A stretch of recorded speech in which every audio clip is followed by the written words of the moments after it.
Api di Bukit Menoreh. Cerita, Esa Mintarja. Audiobook, novel silat. Bab 149. Sejenak Santa pun merenung. Ketika tanpa sesadarnya ia berpaling memandang wajah istrinya, dilihatnya mata itu basah. Santa menarik nafas dalam-dalam. Katanya kemudian dalam nada yang rendah. Baiklah. Aku akan berusaha menemui penjudi, penyabung ayam dan pemabuk itu. Mungkin ia dapat mencegah anak-anak semangkak. Atau justru ikut serta dengan mereka. Tentu tidak. Seharusnya tidak. Baiklah. Aku akan mencarinya. Tetapi tentu amat sulit untuk menemukannya. Sebaiknya Kakang berusaha. Sekarang aku akan kembali ke Sangkal Putung. Kepergian Wita memang menimbulkan kecurigaan. Supaya tidak terjadi sesuatu, kita yang tua-tua inilah yang harus berusaha. Santa tidak menjawab. Sekali ia menarik nafas dalam-dalam.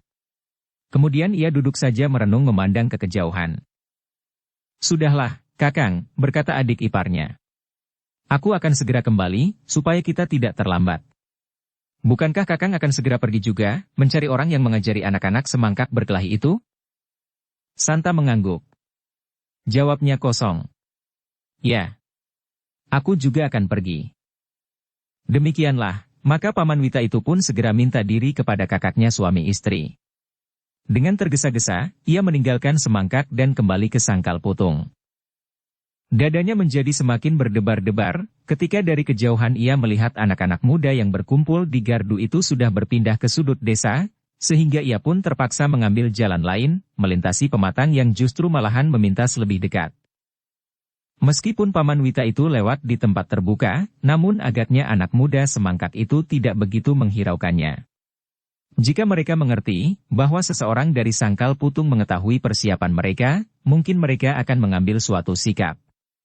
Setidak-tidaknya menahan Paman Wita itu untuk tetap tinggal di semangkak sampai senja. Tetapi Paman Wita ternyata lepas dari perhatian anak-anak muda itu, sehingga ia berhasil meninggalkan semangkak dan kembali ke Sangkal Putung. Tetapi hatinya menjadi berdebar-debar ketika ia melihat bahwa beberapa anak muda Sangkal Putung pun telah berkumpul di sudut desa. Meskipun tidak sebanyak anak-anak muda semangkak. Berbahaya sekali, berkata Paman Wita itu di dalam hatinya.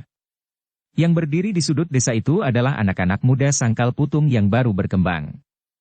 Yang pernah melihat peperangan di zaman pasukan Tohpati ada di sekitar daerah mereka, tetapi yang pada saat itu masih merupakan kekuatan cadangan. Karena mereka dianggap masih belum cukup masak untuk turun ke pertempuran. Karena itu, seolah-olah Paman Wita itu telah didera untuk berjalan lebih cepat lagi, agar ia segera dapat berbicara dengan Ki Demang di Sangkal Putung. Untunglah, bahwa Ki Demang Sangkal Putung ada di rumahnya. Bahkan Swandaru yang masih lelah, ada juga di Pendapa, bersama dengan Agung Sedayu. Sedang Sumangkar dan Kiai Gringsing, duduk di serambi gandok menghadapi mangkok air hangat dan beberapa potong makanan. Oh, silahkan. Ki Demang mempersilahkan tamunya. Marilah. Duduklah di sini.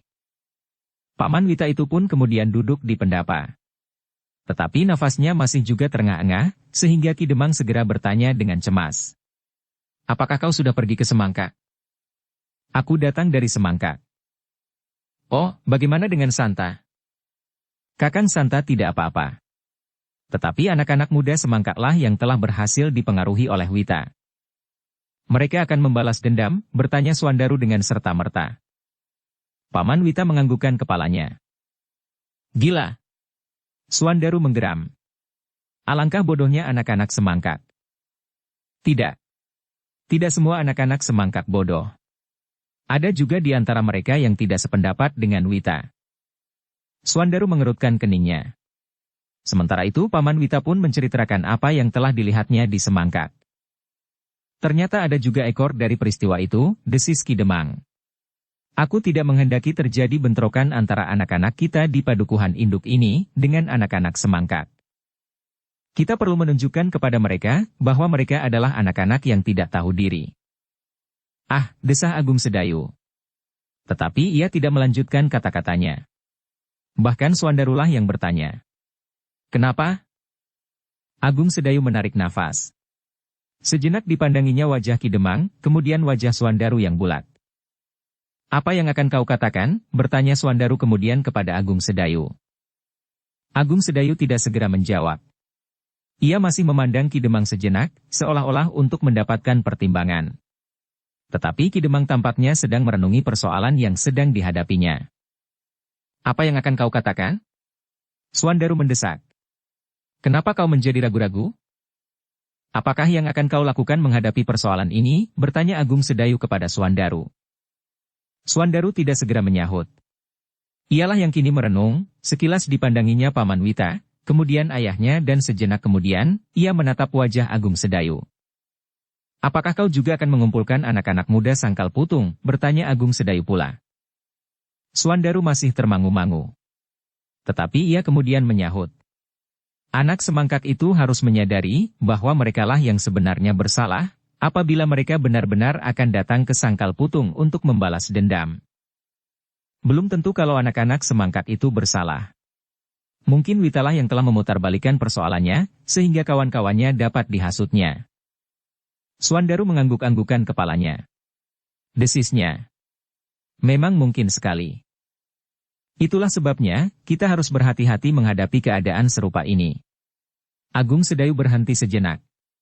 Lalu, anak-anak semangkat tidak dapat kita samakan dengan anak buah Tohpati, atau seperti orang-orang menoreh yang berpihak pada Sidanti waktu itu, atau seperti anak buah Kiai Damar dan Kiai Telapak Jalak. Ya, aku mengerti. Suandaru mengangguk-anggukan kepalanya. Tetapi, apakah kita akan membiarkan mereka berbuat sesuka hati di Sangkal Putung?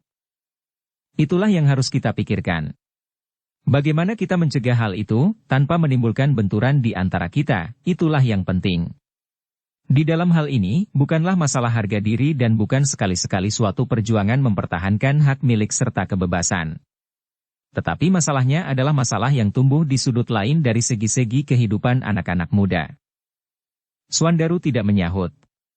Tetapi ketika ia berpaling kepada ayahnya, Ki Demang berkata, Angger Agung Sedayu benar. Kita tidak boleh berbenturan dengan anak-anak muda dari Kademangan tetangga. Kita akan menghubungi bebahu Kademangan Semangkat. Mereka pun harus berusaha mencegah anak-anak mereka. Bebahu Kademangan Semangkat agaknya telah mengalami kesulitan mengendalikan anak-anak mudanya. Tetapi masih juga dapat dicoba, berkata Paman Wita. Biarlah Ki Jagabaya pergi ke Semangkat. Aku akan ikut serta, berkata Paman Wita. Baiklah. Kalau begitu, pergilah ke rumah Ki Jagabaya, dan bawalah ia ke Semangkat. Katakan bahwa kau telah menemui aku di sini. Baiklah Ki Demang. Aku akan berusaha agar anak-anak Sangkal Putung tidak mengimbanginya. Terima kasih. Aku akan segera pergi ke rumah Ki Jagabaya.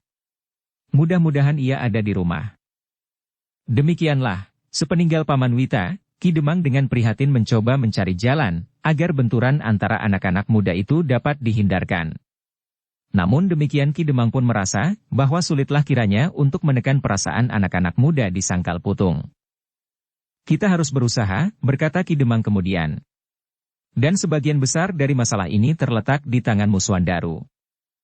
Suandaru tidak segera menyahut. Kau harus berhasil menguasai mereka sebelum anak-anak semangkat itu datang. Apa yang sebaiknya aku lakukan, ayah? Kau harus menyingkirkan anak-anak muda Sangkal Putung. Jadi kita akan mengungsi? Pertanyaan itu benar-benar sulit untuk menjawabnya. Memang dalam menghadapi keadaan ini, perasaan dan nalar tidak dapat selalu sejalan. Sebagai suatu kademangan yang besar dan kuat, anak-anak muda Sangkal Putung pasti merasa terhina apabila mereka harus lari dan bersembunyi karena kedatangan anak-anak semangkat, tetapi menurut pertimbangan nalar, perkelahian yang demikian biasanya akan membawa akibat yang berlarut-larut. Memang sulit, tiba-tiba Ki Demang berdesis. Tetapi aku ingin bahwa benturan itu dapat terhindar tanpa merendahkan diri kalian. Aku tahu bahwa anak-anak muda Sangkal Putung tidak mau disebut lari, licik atau apalagi takut. Suandaru dan Agung Sedayu mengangguk-anggukan kepalanya. Tetapi kita harus menemukan jalan itu, berkata Ki Demang kemudian. Agung Sedayu dan Suandaru masih saja mengangguk-angguk. Dan tiba-tiba saja Agung Sedayu berkata, kita bersembunyi meskipun tidak lari. Maksudmu? Beberapa orang saja di antara kita akan berada di Kademangan. Kita bersembunyi di atap kandang. Kita melihat apa yang akan dilakukan oleh anak-anak semangkak apabila bebahu Kademangan mereka tidak dapat mencegah mereka. Kalau mereka dapat diajak berbicara syukurlah. Ki Demang dan Ki Jagabaya setelah pulang dari semangkak akan berbicara dengan mereka. Baru apabila hal itu tidak mungkin dilakukan, kami, beberapa orang anak-anak muda akan mencoba mengusir mereka. Hanya beberapa saja, supaya perasaan kami dapat dikendalikan. Kalau jumlah kami terlalu besar, maka kami akan kehilangan kemampuan untuk mengendalikan diri, karena pengaruh orang banyak. Di dalam suatu lingkungan yang besar, kita akan dapat kehilangan kepribadian. Swandaru merenung sejenak. Ditatapnya wajah ayahnya yang berkerut-merut. Agaknya Ki Demang sedang mencoba merenungkan kata-kata Agung Sedayu itu. Jadi maksudmu, anak-anak muda Sangkal Putung jangan berbuat apa-apa, bertanya Swandaru. Ya. Kecuali beberapa orang yang justru sudah berpikir dewasa. Ki Demanglah yang kemudian menyahut, tetapi ada juga bahayanya. Jika mereka tidak dapat diajak berbicara, apa yang akan kita lakukan dengan beberapa orang itu? Apalagi kalau mereka menganggap bahwa anak-anak Sangkal Putung lari ketakutan, dan mereka berbuat di luar dugaan. Misalnya, mungkin angan-anganku terlampau berlebih-lebihan. Tetapi kalau mereka membakar rumah ini? Agung Sedayu mengangguk-angguk. Jawabnya, memang dapat saja terjadi. Ledakan kemarahan yang tidak menemukan sasaran memang akan dapat menimbulkan bencana di luar dugaan. Tetapi sebelumnya kita memang harus memperhitungkan dengan cermat. Yang akan tinggal di Kademangan adalah beberapa anak muda yang bukan saja dewasa cara berpikir, tetapi juga cara bertindak. Aku dan Swandaru akan tetap berada di sini. Kita masih memerlukan 5 orang anak muda lagi. Hanya bertujuh? Aku kira sudah cukup. Kalau kami mengalami kesulitan, untuk sementara Ki Sumangkar dan guru akan berusaha memperlambat usaha anak-anak semangkak itu, sementara salah seorang di antara kami akan membunyikan tanda untuk memanggil beberapa orang, hanya beberapa orang tertentu. Demikian berturut-turut, dengan tanda yang berbeda-beda. Tampaknya terlampau sulit untuk dijalankan. Aku yakin bahwa kita akan dapat melakukannya. Susunan kesatuan pengawal yang masih ada di Sangkal Putung sangat menguntungkan. Kita menghubungi pemimpin-pemimpin kelompok. Mereka harus bertanggung jawab atas anak buah masing-masing. Swandaru menarik nafas. Katanya, aneh sekali. Selama ini kita memanggil pemimpin-pemimpin kelompok untuk menyiapkan para pengawal apabila ada musuh mendatang, kini kita berbuat sebaliknya. Kita mengumpulkan para pengawal untuk menyingkir. Sesekali. Memang ada kalanya siput berjalan mundur. Swandaru menarik nafas dalam-dalam. Tetapi ayahnya berkata, Swandaru. Ternyata pendapat Angger Agung Sedayu itu baik. Cobalah kita lakukan. Aku pada dasarnya tidak menghendaki terjadi bentrokan antara anak-anak muda dari satu Kademangan dengan Kademangan yang lain. Itu hanya akan membuang-buang tenaga dan terlebih-lebih lagi, kita kehilangan ikatan kekeluargaan yang justru harus kita bina. Swandaru pun kemudian mengangguk-anggukan kepalanya. Katanya, baiklah. Aku akan memanggil mereka, para pemimpin kelompok. Tetapi Swandaru tidak memanggil mereka dengan kentongan di Kademangan. Tanpa mengajak Agung Sedayu ia pergi ke Banjar, dan memanggil para pemimpin kelompok pengawal dengan pertanda kentongan dari Banjar. Setiap anak muda Sangkal Putung dapat membedakan suara kentongan di Banjar Kademangan, karena kentongan itu termasuk salah satu dari beberapa kentongan terbesar yang ada di Sangkal Putung dengan warna nada khusus. Ternyata suara kentongan itu telah mengejutkan beberapa orang anak muda. Apalagi mereka yang dengan curiga mengikuti peristiwa yang terjadi semalam. Apakah kita akan bertindak sesuatu? Bertanya salah seorang dari anak-anak muda itu. Kita pergi ke Banjar. Ternyata di Banjar Swandaru mengumpulkan para pemimpin kelompok di ruangan dalam. Ia memberikan penjelasan khusus dan terperinci, agar mereka tidak melakukan kesalahan yang akibatnya justru bertentangan dengan yang mereka kehendaki sebenarnya. Apakah kalian sudah cukup jelas? Bertanya Swandaru kemudian. Ya, sahut mereka hampir berbareng, cukup jelas. Kita menghindari benturan jasmaniah. Itu tidak baik dan sama sekali tidak bermanfaat. Kami mengerti. 5 orang yang aku sebutkan, ikut aku ke Kademangan. Mudah-mudahan tidak terjadi sesuatu. Para pemimpin kelompok itu mengangguk-anggukan kepalanya. Meskipun ikatan mereka tidak seerat pada saat-saat Tohpati ada di depan hidung mereka, namun ternyata bahwa para pemimpin kelompok itu masih mampu menghubungi anak buahnya. Tetapi tugas mereka bertambah. Mereka harus mengatur juga anak-anak muda yang masih belum terikat di dalam kelompok-kelompok pengawal. Namun demikian, agaknya anak-anak muda yang pernah menjadi pengawal Kademangan Sangkal Putung di saat-saat yang gawat itu, masih mempunyai pengaruh yang kuat pada anak-anak muda yang sedang menyusul tumbuh di bawah mereka selapis.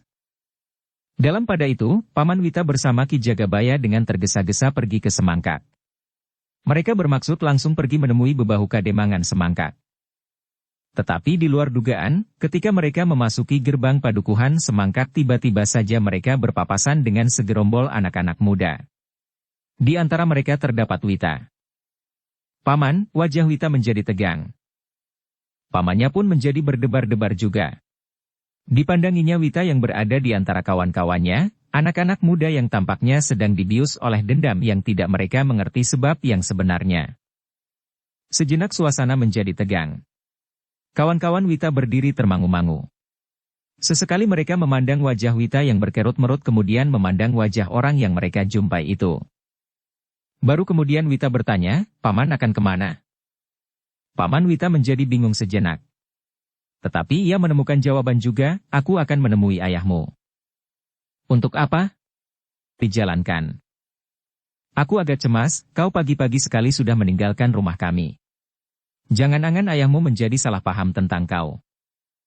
Aku dapat mengatakan persoalanku kepada ayah, bahwa paman tidak apa-apa.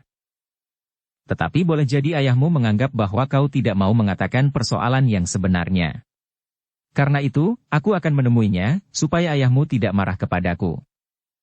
Tidak usah. Paman tidak usah pergi ke rumah. Kenapa? Sebaiknya paman tidak usah menemui ayah atau ibu atau siapapun juga. Aku tidak mengerti Wita. Maaf paman. Kami persilahkan paman kembali. Kami sedang sibuk di sini. Oh, Paman Wita menandang anak-anak Semangkak itu dengan dada yang berdebar-debar. Tampak wajah-wajah muda yang tegang, tetapi membayangkan pergolakan di dalam diri mereka. Ada sesuatu yang bergejolak di dalam hati mereka. Gejolak yang seakan-akan terbendung, sehingga pada suatu saat memerlukan penyaluran. Betapa dahsyatnya tenaga yang tersimpan di dalam diri mereka, berkata Paman Wita di dalam hatinya, kalau saja tenaga yang sedahsyat itu dapat disalurkan. Maka tenaga yang dahsyat itu pasti akan dapat membangkitkan kerja yang besar bagi Semangkak. Tetapi Paman Wita tidak mendapat kesempatan, karena Wita berkata, Paman, kami persilahkan Paman kembali. Wita berhenti sejenak, lalu sambil memandang Ki Jagabaya, Wita berkata, Ki Jagabaya dari Sangkal Putung pun akan kami persilahkan kembali ke Sangkal Putung. Kami tidak dapat menerima Paman dan Ki Jagabaya dalam keadaan ini. Kenapa, dan apakah yang akan kalian lakukan? Tidak ada apa-apa Paman, kami sedang mengerahkan tenaga anak muda Semangkak untuk membangun jalan-jalan yang sudah terlampau jelek. Alangkah baiknya jika demikian. Lakukanlah. Tetapi aku akan menemui ayahmu. Tidak usah. Paman harus kembali ke Sangkal Putung. Paman Wita menarik nafas dalam-dalam. Kedua orang Sangkal Putung itu adalah orang tua-tua yang cukup berpengalaman, sehingga mereka merasa, dalam keadaan yang demikian, mereka tidak akan dapat memaksakan kehendak mereka. Karena itu, maka Ki Jagabaya pun kemudian berkata, baiklah. Kalau kalian tidak mengizinkan kami memasuki daerah Semangkak, kami akan segera kembali. Paman Wita mengerutkan keningnya. Tetapi ketika ia memandang tatapan mata Ki Jagabaya, seolah-olah ia dapat membaca isi hatinya. Kita mencari jalan lain. Karena itu, Paman Wita pun kemudian mengangguk-anggukan kepalanya sambil berkata, baiklah. Baiklah, kami akan kembali ke Sangkal Putung. Terima kasih. Paman dan Ki Jagabaya memang harus kembali ke Sangkal Putung, tetapi kami ingin memberikan penghormatan kepada Paman dan Ki Jagabaya. Maksudmu, bertanya Paman Wita, sebentar lagi matahari akan segera turun dan tenggelam. Kami ingin mengantar Paman berdua. Wajah Paman Wita menjadi merah. Paman, kami persilahkan menunggu sejenak. Kita akan pergi bersama-sama. Gila, teriak Paman Wita, Kau jangan asal berkata saja Wita. Maaf Paman. Kami justru ingin berbuat baik. Kami ingin mengantar Paman dan Ki Jagabaya. Itu tidak sopan. Itu perbuatan gila-gilaan. Aku mengerti maksudmu. Jangan kau kira aku anak kecil yang dungu. Wita mengangguk-anggukan kepalanya. Sejenak ia berpaling memandang wajah kawan-kawannya. Dan hampir berbareng kawan-kawannya berkata, kau benar Wita. Nah, bukankah kawan-kawanku bersedia juga mengantar Paman nanti? Tetapi nanti sore Paman. Dan bukankah Paman tidak akan terlalu lama menunggu? Wajah Paman Wita menjadi semakin tegang. Seharian ia telah berjalan hilir mudik, di padukuhannya sendiri dan di Semangkak. Tetapi tiba-tiba anak-anak muda Semangkak itu telah menahannya. Dalam pada itu Ki Jagabaya pun menjadi marah bukan buatan. Tetapi ia masih berusaha menahan dirinya. Adalah tidak pantas apabila ia harus bertengkar dengan anak-anak. Apalagi apabila ia harus mempergunakan kekerasan. Karena itu, untuk sesaat ia tidak menyahut. Ia sedang mencari akal untuk melepaskan diri dari tangan anak-anak muda yang sedang dibakar oleh dendam di hatinya. Sudahlah, berkata Wita kemudian, Paman dan Ki Jagabaya tidak usah memikirkan keadaan kami. Anak-anak muda di Semangkak maupun di Sangkal Putung. Kami sudah cukup dewasa untuk menentukan sikap kami sendiri. Baiklah, berkata Ki Jagabaya, kalian memang sudah cukup dewasa, tetapi kenapa kalian harus menahan kami berdua? Apakah hubungannya dengan perbaikan jalan itu? Wita mengerutkan keningnya. Tetapi ia pun menjawab. Memang tidak ada. Tetapi maaf, kami terpaksa melakukannya. Kami sudah membuat suatu rencana. Dan Ki Jagabaya jangan merusak rencana kami itu. Terasa darah Ki Jagabaya semakin cepat mengalir. Kalau saja ia tidak selalu berusaha menyadari dirinya, bahwa ia berhadapan dengan anak-anak, maka ia pasti telah berusaha untuk membebaskan diri tanpa menghiraukan akibatnya. Tetapi berhadapan dengan anak-anak muda yang sedang marah pula dibakar oleh dendam dan sakit hati, ia harus membuat pertimbangan-pertimbangan lain. Pertimbangan orang tua. Dalam pada itu Wita berkata selanjutnya, kami mengharap agar Paman dan Ki Jagabaya tidak berusaha mengganggu kami. Kami memang tidak akan memperbaiki jalan. Tentu Paman berdua sudah mengetahuinya, dan tentu kedatangan Paman dan Ki Jagabaya ada hubungannya dengan masalah tersebut meskipun barangkali baru menduga-duga. Benar-benar di luar dugaan Paman Wita, ketika Ki Jagabaya kemudian berdesah sambil berkata, apa boleh buat? Terima kasih atas sikap Paman yang baik itu. Sekarang Paman kami persilahkan singgah di rumah salah seorang kawan kami di ujung desa. Ki Jagabaya menarik nafas dalam-dalam.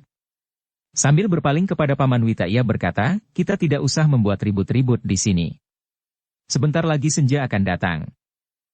Tetapi, bertanya Paman Wita. Namun suaranya tertahan ketika dilihatnya mata anak-anak muda itu bagaikan menyala, tidak bijaksana kita bersitegang terhadap anak-anak. Paman Wita akhirnya mengangguk, baiklah jika Ki Jagabaya memutuskan demikian. Sekali lagi kami mengucapkan terima kasih, lalu Wita itu pun berkata kepada kawannya, bawa keduanya untuk singgah ke rumahmu sebentar. Ajaklah dua orang untuk mengawaninya. Agar Ki Jagabaya dan Paman mempunyai teman bercakap-cakap. Ki Jagabaya mengerutkan keningnya. Ternyata anak-anak itu cukup berhati-hati, sehingga mereka perlu mengirimkan dua orang untuk mengawasinya, selain anak muda yang mempunyai rumah itu sendiri. Tetapi jalan yang dicari Ki Jagabaya semakin jelas tampak olehnya. Baginya, tiga anak-anak muda itu tidak akan begitu sulit untuk menerobosnya, apalagi berdua dengan Paman Wita. Demikianlah maka mereka berlima berjalan memasuki halaman rumah di ujung desa. Rumah yang tampaknya begitu sepi dan kotor. Inilah rumahku, berkata anak muda yang membawanya, rumah ini sudah lama kosong. Rumah ini sebenarnya rumah kakek. Tetapi kakek telah meninggal. Di mana ayah dan ibumu? Ayah dan ibuku berada di rumah ayah sendiri. Akulah yang menunggu rumah ini. Sendiri? Ya sendiri. Bagaimana kau makan sehari-hari? Rumah ayah tidak begitu jauh. Aku makan di rumah. Ayah berada di ujung yang lain dari desa ini. Oh, Ki Jagabaya mengangguk-angguk. Tetapi ia mengerutkan keningnya ketika mereka memasuki rumah itu. Perkakas rumah yang tidak teratur, bumbung berserakan di sana-sini. Dan yang membuat Ki Jagabaya dan Paman Wita menjadi berdebar-debar adalah bau tuak yang memenuhi ruangan. Sambil menarik nafas dalam-dalam, Ki Jagabaya berkata, "Inikah agaknya tempat yang dipergunakan oleh anak-anak muda semangkak untuk berkumpul, duduk-duduk dan berbicara tentang macam-macam hal di malam hari? Ya, justru karena rumahku kosong." Ki Jagabaya mengangguk-anggukan kepalanya. Tetapi tidak semua anak-anak semangkak sering datang kemari. Anak-anak yang merasa dirinya priai tidak pernah sudi menginjak rumahku yang jelek ini. Mereka adalah anak-anak muda yang merasa dirinya terlalu bersih. Ki Jagabaya masih mengangguk-anggukan kepalanya. "Silahkan duduk," anak muda itu mempersilahkan.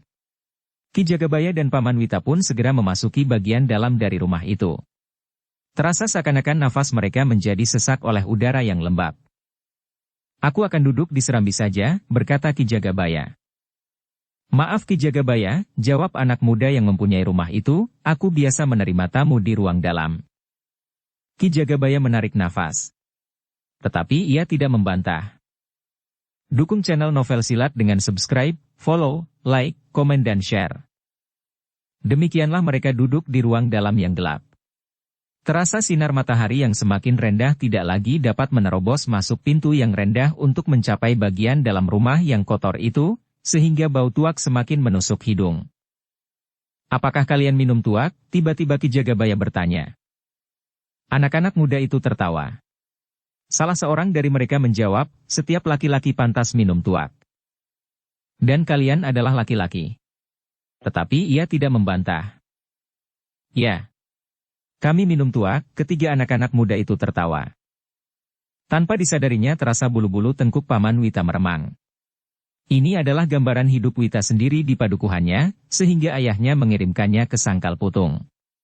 Tetapi justru karena itu, maka kini tumbuhlah persoalan yang gawat antara kedua padukuhan itu. Ki Jagabaya pun kemudian hanya mengangguk-anggukan kepalanya saja. Tetapi ia tidak bertanya lagi. Dipandanginya saja dinding-dinding yang memutari ruangan itu. Kotor dan penuh dengan sarang laba-laba. Tetapi Ki Jagabaya tidak menunjukkan sikap yang dapat menimbulkan kecurigaan. Ia duduk saja sambil mengangguk-angguk. Ketika anak-anak itu menawarkan tuak kepadanya, tiba-tiba saja ia tersenyum, "Masih ada?" Paman Wita terkejut mendengar pertanyaan itu. Apalagi ketika ia melihat wajah Ki Jagabaya yang tersenyum-senyum ketika anak-anak muda itu memandanginya dengan heran pula. Berkata Ki Jagabaya lebih lanjut. "Masih ada? Apakah Ki Jagabaya benar-benar menghendaki?" Ki Jagabaya mengangguk-anggukan kepalanya. Katanya, "Ya, sejak semalam aku tidak minum tuak." "Jadi benar-benar Ki Jagabaya mau minum?" "Tetapi aku hanya mau minum tuak yang baik." "Oh tentu Ki Jagabaya. Kami pun tidak mau minum tuak yang jelek." "Baik. Baik. Terima kasih." Anak-anak muda itu saling berpandangan sejenak. Tiba-tiba salah seorang dari mereka berdiri dan masuk ke ruang sebelah. Ketika ia keluar dijinjingnya sebuah bumbung besar berisi tuak, dan beberapa bumbung-bumbung kecil. "Marilah Ki Jagabaya," anak muda itu memberikan sebuah bumbung kecil kepada Ki Jagabaya dan kemudian menuangi bumbung itu dengan tuak. Ki Jagabaya tersenyum sambil mengangguk-anggukan kepalanya. Tetapi sambil mengangkat bumbung itu di hidungnya ia berkata, "Ah, ini tuak untuk anak-anak. Bukan tuak untuk seorang laki-laki." "Kenapa?" Ki Jagabaya pun kemudian mencicipi tuak itu, tidak ada rasanya sama sekali. Hanya manis saja. Ketiga anak-anak muda itu hampir berbareng berdesah. Salah seorang berkata, "Tuak ini tuak yang baik." Wajah Ki Jagabaya menjadi berkerut-merut. Tetapi ia masih memegang bumbung berisi tuak itu. "Silahkan Ki Jagabaya." Ki Jagabaya tidak segera meminumnya. Katanya pula, seperti minum legen mentah. Manis dan menghilangkan haus. Tentu tidak, anak-anak muda itu saling berpandangan. Tiba-tiba salah seorang dari mereka menuang tuak itu ke dalam bumbungnya sendiri. Satu kali teguk isi bumbung itu telah kering. Benar-benar tuak malang. Tuak itu sudah disimpan lama sekali. Apakah masih kurang keras bagi Ki Jagabaya? Ki Jagabaya mengangguk-angguk. Tetapi anak muda itu telah menuang tuak itu sekali lagi ke bumbungnya sendiri. Bahkan anak-anak yang lain pun berbuat serupa pula. Mereka kemudian meneguk isi bumbung itu sampai habis tetapi mereka mengisinya pula demikian berkali-kali, sehingga lambat laun kepala mereka menjadi pening. Selagi mereka sibuk, dengan diam-diam, tanpa diketahui oleh anak-anak itu, Ki Jagabaya telah membuang isi bumbungnya ke lantai yang terbuat dari tanah. Kemudian ia berpura-pura meneguk tuak itu sampai bumbungnya kering. Benar, benar, tiba-tiba ia berkata. Tuak ini memang tuak yang baik. Tetapi bagiku tidak ubahnya seperti legen, seperti yang sudah aku katakan. Mari isi bumbungku lagi. Anak-anak itu telah menuang bumbung tuak itu pula ke dalam bumbung Ki Jagabaya, tetapi mereka tidak lupa menuang ke dalam bumbungnya sendiri. Sementara Ki Jagabaya membuang tuak itu ke sudut ruangan, anak-anak muda itu sudah menghabiskan beberapa bumbung lagi. Cukup, berkata salah seorang dari mereka. Kepalaku pening. Yang lain pun mengangguk-angguk. Tetapi mereka masih memegang bumbung-bumbung kecil di tangan mereka. Ketika mereka hampir meletakkan bumbung-bumbung kecil itu, Ki Jagabaya telah mengacungkan bumbungnya sekali lagi sambil berkata, beri aku lagi. Sebumbung penuh. Tuak semanis legen ini memang enak. Tetapi tidak memuaskan. Sambil terhuyung-huyung anak yang memegang bumbung tuak itu mengisi bumbung Ki Jagabaya tidak saja menjadi penuh, tetapi bahkan melimpah-limpah. Sambil tertawa ia berkata, Ki Jagabaya juga seorang peminum yang baik. Mari kita minum bersama-sama. Sekali lagi dan sekali lagi anak-anak itu mengisi bumbungnya. Mereka meneguk tuak tanpa ragu-ragu lagi, seperti yang selalu mereka lakukan. Ki Jagabaya memandang anak-anak muda itu dengan tegangnya. Akhirnya ketiga anak-anak muda itu menjadi mabuk dan terkapar sambil mengigau tanpa arah. Mereka menjadi mabuk, berkata Ki Jagabaya. Kita harus segera pergi. Ya kita tinggalkan rumah lembab ini. Kita segera kembali ke Sangkal Putung. Tidak. Kita pergi ke Kademangan Semangkak. Dengan hati-hati Ki Jagabaya itu menjengukkan kepalanya. Ketika halaman itu ternyata sepi, maka ia pun segera mengajak Paman Wita segera keluar. Namun ia masih sempat mendengar anak muda itu mengigau, kita bunuh saja Swandaru yang gila itu. Dalam pada itu Ki Jagabaya pun segera meninggalkan halaman rumah itu diikuti oleh Paman Wita. Dengan hati-hati mereka keluar regol dan kemudian hampir berlari-lari mereka melintasi sebuah simpang tiga dan kemudian hilang masuk ke jalan sempit. Meskipun masih belum senja, tetapi jalan sempit itu sudah sunyi. Dengan demikian Ki Jagabaya dapat berjalan cepat-cepat menuju ke Kademangan. Kedatangan Ki Jagabaya Sangkal Putung itu benar-benar telah mengejutkan. Semula mereka menyangka bahwa Ki Jagabaya itu sedang mengejar seseorang yang akan ditangkapnya. Tetapi orang itu orang Semangkak. Namun akhirnya dahi Demang Semangkak itu menjadi tegang, ketika ia mendengar keterangan Ki Jagabaya mengenai anak-anak muda mereka. Kami memang hampir menjadi gila dibuatnya, desis Ki Demang Semangkak. Ki Jagabaya dari Sangkal Putung dan Paman Wita mengangguk-angguk. Mereka menyadari kesulitan yang dihadapi oleh Ki Demang di Semangkak.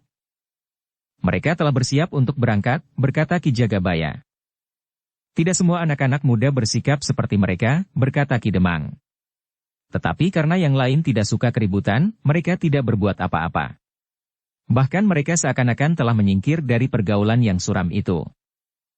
Kita dapat mencegah mereka, berkata seorang bebahu Kademangan Semangkak. Aku akan memanggil anak-anak muda yang lain, yang tidak sependapat dengan mereka.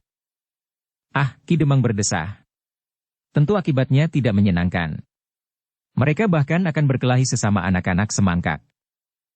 Itu lebih baik daripada mereka dihancurkan oleh anak-anak muda Sangkal Putung. Aku akan berusaha agar anak-anak muda Sangkal Putung tidak melibatkan diri. Bagaimana mungkin? Anak-anak Semangkak akan datang ke Sangkal Putung. Ki Demang berpikir sejenak, anak-anak itu memang harus dicegah.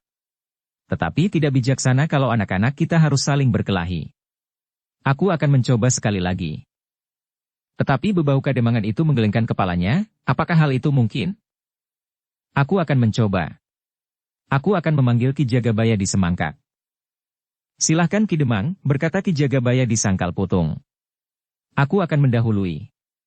Semuanya terserah kepada kebijaksanaan Ki Demang. Kita mengutamakan keselamatan anak-anak kita. Keselamatan badaniah dan keselamatan rohaniah. Ya. Kita memang bertanggung jawab. Orang-orang tua mereka pun harus bertanggung jawab. Kesalahan anak-anak muda itu sebagian adalah kesalahan orang-orang tua pula. Baiklah.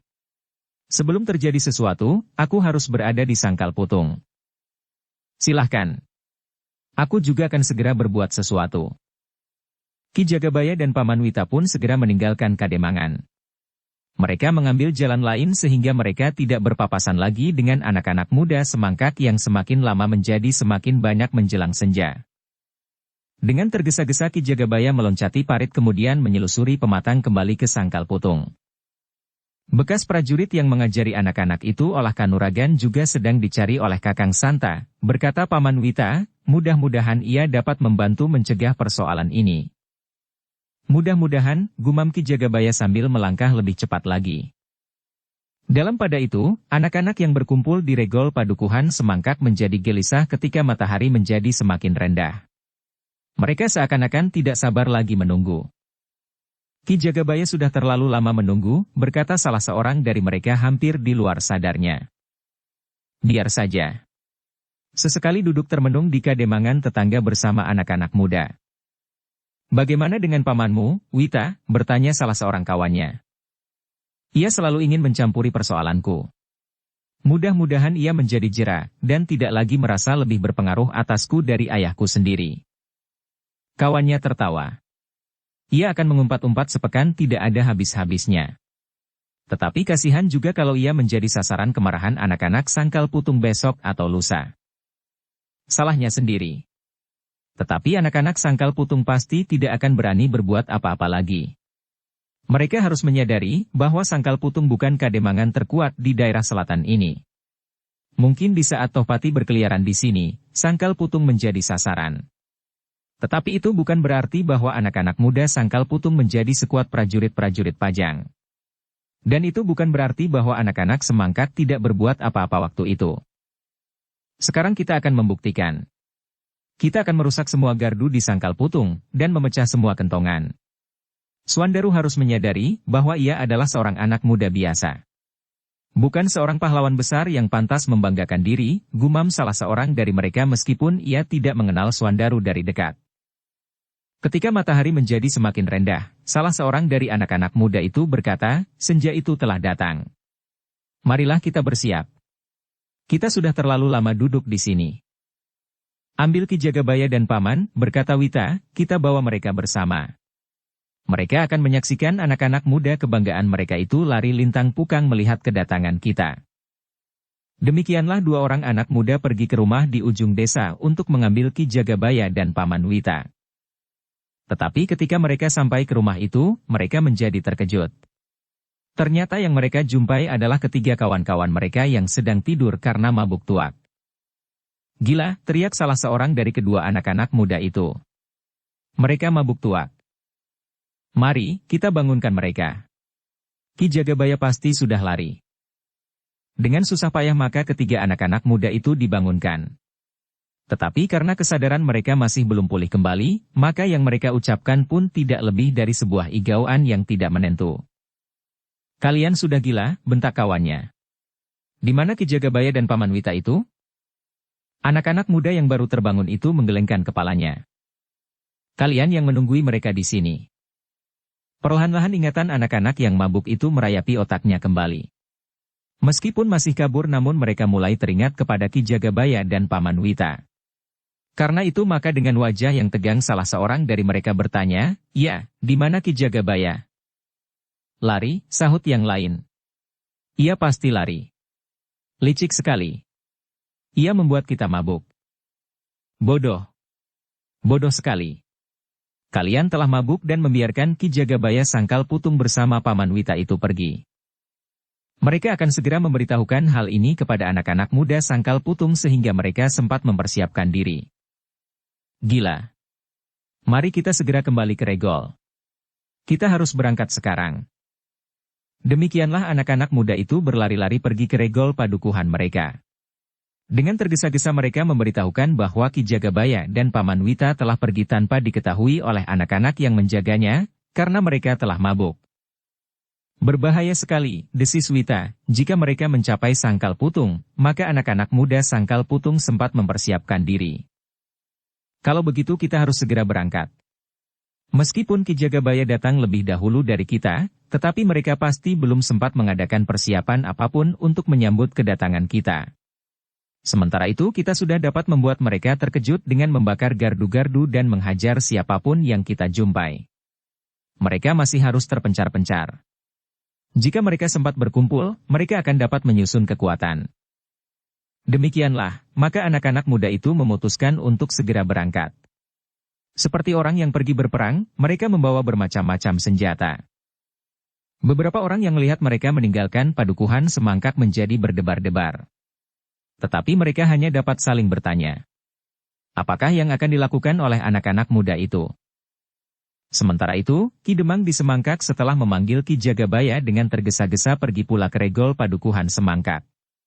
Tetapi ternyata anak-anak Semangkak telah berangkat. Mereka tidak dapat mencegahnya lagi, karena mereka datang terlambat beberapa saat. Kenapa mereka tidak menunggu senja? Bertanya Ki Demang kepada diri sendiri. Menurut Ki Jagabaya di Sangkal Putung, anak-anak itu akan berangkat setelah senja. Tetapi ketika Ki Demang menengadahkan wajahnya ke langit, maka matahari telah hampir kehilangan sinarnya. Senja memang sudah mulai turun perlahan-lahan. Jadi bagaimana sebaiknya Ki Jagabaya? Bertanya Ki Demang kemudian. Kita menyusul mereka. Ki Demang mengangguk-anggukan kepalanya. Desisnya, iya, kita menyusul mereka. Dengan demikian, maka Ki Demang bersama Ki Jagabaya diiringi oleh beberapa bebahu yang lain pergi menyusul anak-anak muda dari Semangkak itu. Kali ini mereka harus benar-benar berhasil mencegah mereka. Kalau tidak, maka keadaan anak-anak muda mereka justru akan menjadi semakin parah. Dalam pada itu, anak-anak muda Semangkak itu pun dengan tergesa-gesa pula pergi ke Sangkal Putung. Bahkan kadang-kadang mereka berlari-lari kecil melintasi bulak, menyusur pematang. Beberapa orang yang masih berada di sawah melihat iring-iringan itu dengan hati yang berdebar-debar. Di dalam hati mereka bertanya, apalagi yang akan dilakukan oleh anak-anak itu? Namun mereka hanya dapat memandang iring-iringan itu dari kejauhan dan dengan hati yang cemas. Sementara itu, Sangkal Putung telah mempersiapkan diri menyambut kedatangan anak-anak Semangkak dengan caranya. Tidak ada seorang anak muda pun yang tampak, yang ada di Kademangan adalah Ki Demang Sangkal Putung dan beberapa orang bebahu. Kiai Gringsing dan Ki Sumangkar sengaja berada di dalam gandok, karena langsung atau tidak langsung, Kiai Gringsing mempunyai hubungan dengan Swandaru. Meskipun Ki Demang sendiri adalah ayah Swandaru. Tetapi dalam kedudukannya sebagai Demang Sangkal Putung, ia tidak dapat ingkar akan tugasnya, menghadapi kemungkinan yang manapun juga yang dapat terjadi. Namun dalam pada itu, Agung Sedayu, Swandaru dan beberapa orang anak muda terpilih, bersembunyi di atas kandang. Jika keadaan memaksa, maka mereka pun tidak akan dapat membiarkannya. Sedang di dalam rumah Ki Demang masih ada seorang lagi yang dapat membantu mereka apabila diperlukan. Sekar Mirah.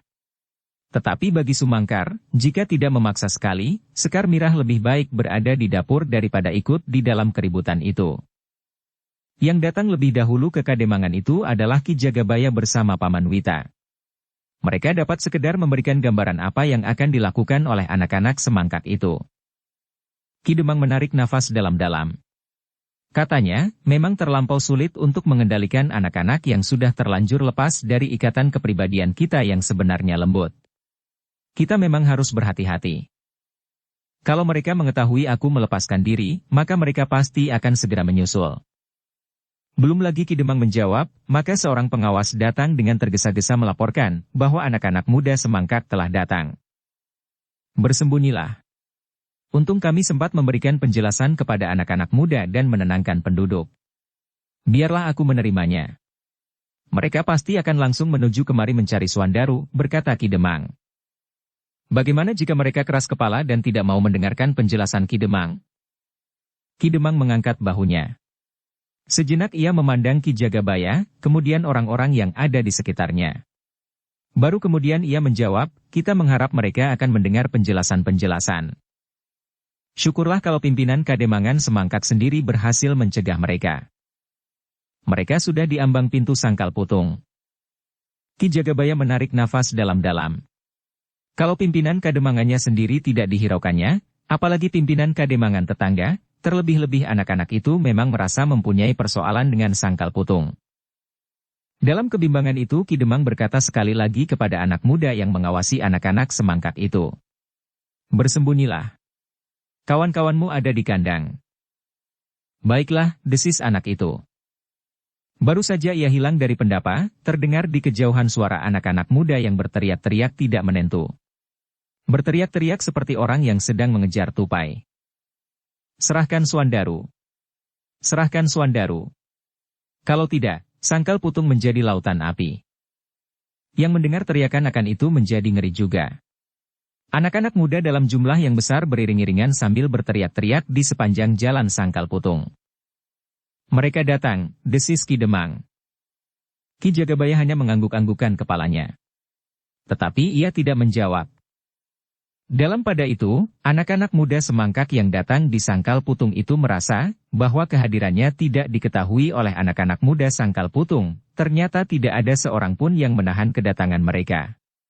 Namun ketika mereka masuk lebih dalam, dan tidak seorang pun yang mereka jumpai di gardu-gardu atau dimanapun, mereka mulai curiga. Bahkan salah seorang dari mereka berkata, pengecut. Ternyata anak-anak sangkal putung yang merasa dirinya mampu melawan pasukan Tohpati ketika itu, kini hanya berani menyembunyikan diri. Tidak seorang pun berani keluar dari rumahnya. Kita langsung pergi ke rumah Suandaru. Ya, kita langsung pergi ke Kademangan. Kita temui Ki Demang dan kita minta Suandaru. Kalau Ki Demang tidak mau memberikan, kita jadikan Kademangan sangkal putung Karang Abang. Ya, kita jadikan Ki Demang tanggungan, sebelum kita mendapatkan Suandaru yang sombong itu. Akulah yang akan mengurus Kademangan sangkal putung, berkata Wita memotong kata-kata kawan-kawannya. Kawan-kawannya pun tidak menyahut lagi. Dengan tergesa-gesa mereka pergi ke Kademangan. Sepanjang jalan yang sudah mulai gelap mereka sama sekali tidak menjumpai seorang pun. Bukan saja anak-anak muda, tetapi seakan-akan sangkal putung itu telah berubah menjadi sebuah kuburan yang besar. Sepi. Sementara itu, Ki Demang di semangkak berlari-lari menyusul anak-anak mudanya yang telah berangkat mendahului waktu yang diperkirakan. Mereka menjadi cemas kalau sesuatu telah terjadi. Jika mereka terlambat, maka semuanya hanya akan dapat disesali. Namun selagi ia masih berlari-lari di tengah sawah, anak-anak muda semangkak telah memasuki halaman Kademangan sangkal putung. Beberapa orang segera memencar di halaman, di kebun belakang dan yang lain mendekati pendapa. Ki Demang di sangkal putung menjadi berdebar-debar juga. Kali ini ia tidak menghadapi pasukan Tohpati. Tetapi yang datang adalah anak-anak muda dari semangkak. Anak-anak muda yang justru sedang tumbuh. Seperti senja yang menjadi gelap, maka masa depan anak-anak muda itu pun menjadi gelap. Jika mereka hanya dicengkam oleh kesibukan yang tidak berarti apa-apa itu, maka hari depan mereka, bahkan hari depan semangkak pasti akan suram. Ketika anak-anak muda semangkak itu berdiri di bawah tangga pendapa Kademangan, maka seseorang telah menyalakan lampu di pendapa itu. Ki Demang di sangkal putung, berkata Wita yang agaknya telah menjadi pemimpin anak-anak semangkak. Kami ingin berbicara sedikit. Ki Demang menjadi semakin berdebar-debar. Tetapi ia pun kemudian berdiri dan berjalan ke tangga pendapa diiringi oleh Ki Jagabaya dan para bebahu. Juga Paman Wita mengikutinya dengan cemas. Ya, aku memang sedang menunggu kalian, berkata Ki Demang. Dengan wajah yang tegang mereka memandang Ki Jagabaya dan Paman Wita yang sudah berada di pendapa itu pula. Paman dan Ki Jagabaya sudah ada di sini, desis Wita. Ya, maaf bahwa kami terpaksa mendahului. Kalian sudah membujuk anak-anak yang menunggui kalian untuk minum tuak dan menjadi mabuk. Merekalah yang memaksa aku minum tuak. Bohong, teriak anak yang baru saja sadar dari mabuknya itu. Sudahlah, berkata Wita, sekarang kami akan segera saja menyampaikan keperluan kami. Ki Demang mengangguk-anggukan kepalanya. Serahkan Suandaru. Ki Demang menarik napas dalam-dalam. Sejenak ia memandang Ki Jagabaya. Namun Ki Jagabaya tidak sedang memandangnya. Anak-anak, berkata Ki Demang kemudian. Aku sedang digelisahkan oleh anakku itu. Ia tidak ada di rumah sejak siang hari. Bohong, teriak Wita, ternyata Ki Jagabaya telah menyuruhnya bersembunyi. Sekarang, tunjukkan kepada kami, di mana anak itu bersembunyi. Kami hanya memerlukan Suandaru. Tetapi jika kami tidak menemukannya, kami akan berbuat atas siapa saja. Ki Demang menjadi semakin cemas melihat wajah-wajah yang tegang itu. Seakan-akan mereka sudah tidak mau lagi mendengarkan kata-kata orang lain. Namun demikian Ki Demang masih mencoba berkata, "Sudah aku katakan bahwa Swandaru pergi. Mungkin ia sudah menduga bahwa kalian akan datang. Karena itu, ia pun telah pergi meninggalkan rumah ini." "Bohong, aku tidak percaya," teriak Wita, "aku minta Swandaru diserahkan." "Bakar saja rumahnya," teriak salah seorang dari anak-anak muda itu. Ki Demang mengerutkan keningnya. Tetapi Wita pun berpaling kepadanya dan memberikan isyarat agar anak itu diam. "Wita," berkata Ki Demang kemudian, "sebenarnya kita dapat membatasi persoalan ini. Yang kecil memang dapat kita tiup-tiup menjadi besar, tetapi jika kita berkeinginan, maka yang besar pun dapat kita jadikan kecil. Aku tidak akan berbicara. Yang kami tuntut, serahkan Swandaru. Hanya itu. Cobalah, bayangkan kembali apa yang terjadi. Apakah yang terjadi itu cukup besar untuk mengorbankan jalinan kekeluargaan antara Semangkak dan Sangkal Putung?" "Cukup, cukup," teriak Wita, "aku hormati orang tua-tua. Tetapi jika ia mencoba menghalang-halangi aku, apa boleh buat?" Kata-kata itu benar-benar menyakitkan hati. Tetapi Ki Demang adalah orang tua yang mencoba mengerti jalan pikiran anak-anak muda yang sesat sekalipun. Maka katanya, tidak baik kita terlalu memanjakan perasaan kita. "Cobalah, dengarkan kata-kataku." "Tidak. Sudah cukup banyak. Serahkan Swandaru." Ki Jagabaya menarik nafas dalam-dalam. Apalagi ketika lagi seorang yang berkata, "Bakar setiap gardu yang ada di Sangkal Putung. Bakar rumah ini jika Swandaru tidak kita ketemukan." "Membakar sebuah bangunan akibatnya akan luas sekali," berkata Ki Demang. "Bukan saja orang-orang tertentu, tetapi seluruh keluarganya akan menderita. Anakku bukan saja Swandaru.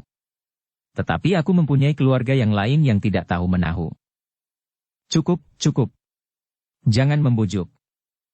"Aku tidak membujuk. Jika ada sesuatu yang kalian anggap salah, aku minta maaf bagi Swandaru. Tetapi marilah, duduklah. Semuanya atau sebagian yang dapat kalian anggap mewakili kalian. Kita dapat berbicara dengan baik." "Tidak. Tidak. Aku tidak mau berbicara lagi. Cobalah sebentar. Apa salahnya kita mempergunakan akal dari sekedar perasaan? Kalian adalah anak-anak muda. Sedang gadis-gadis yang menolak kawin pun kadang-kadang dapat juga diajak berbicara dengan nalar.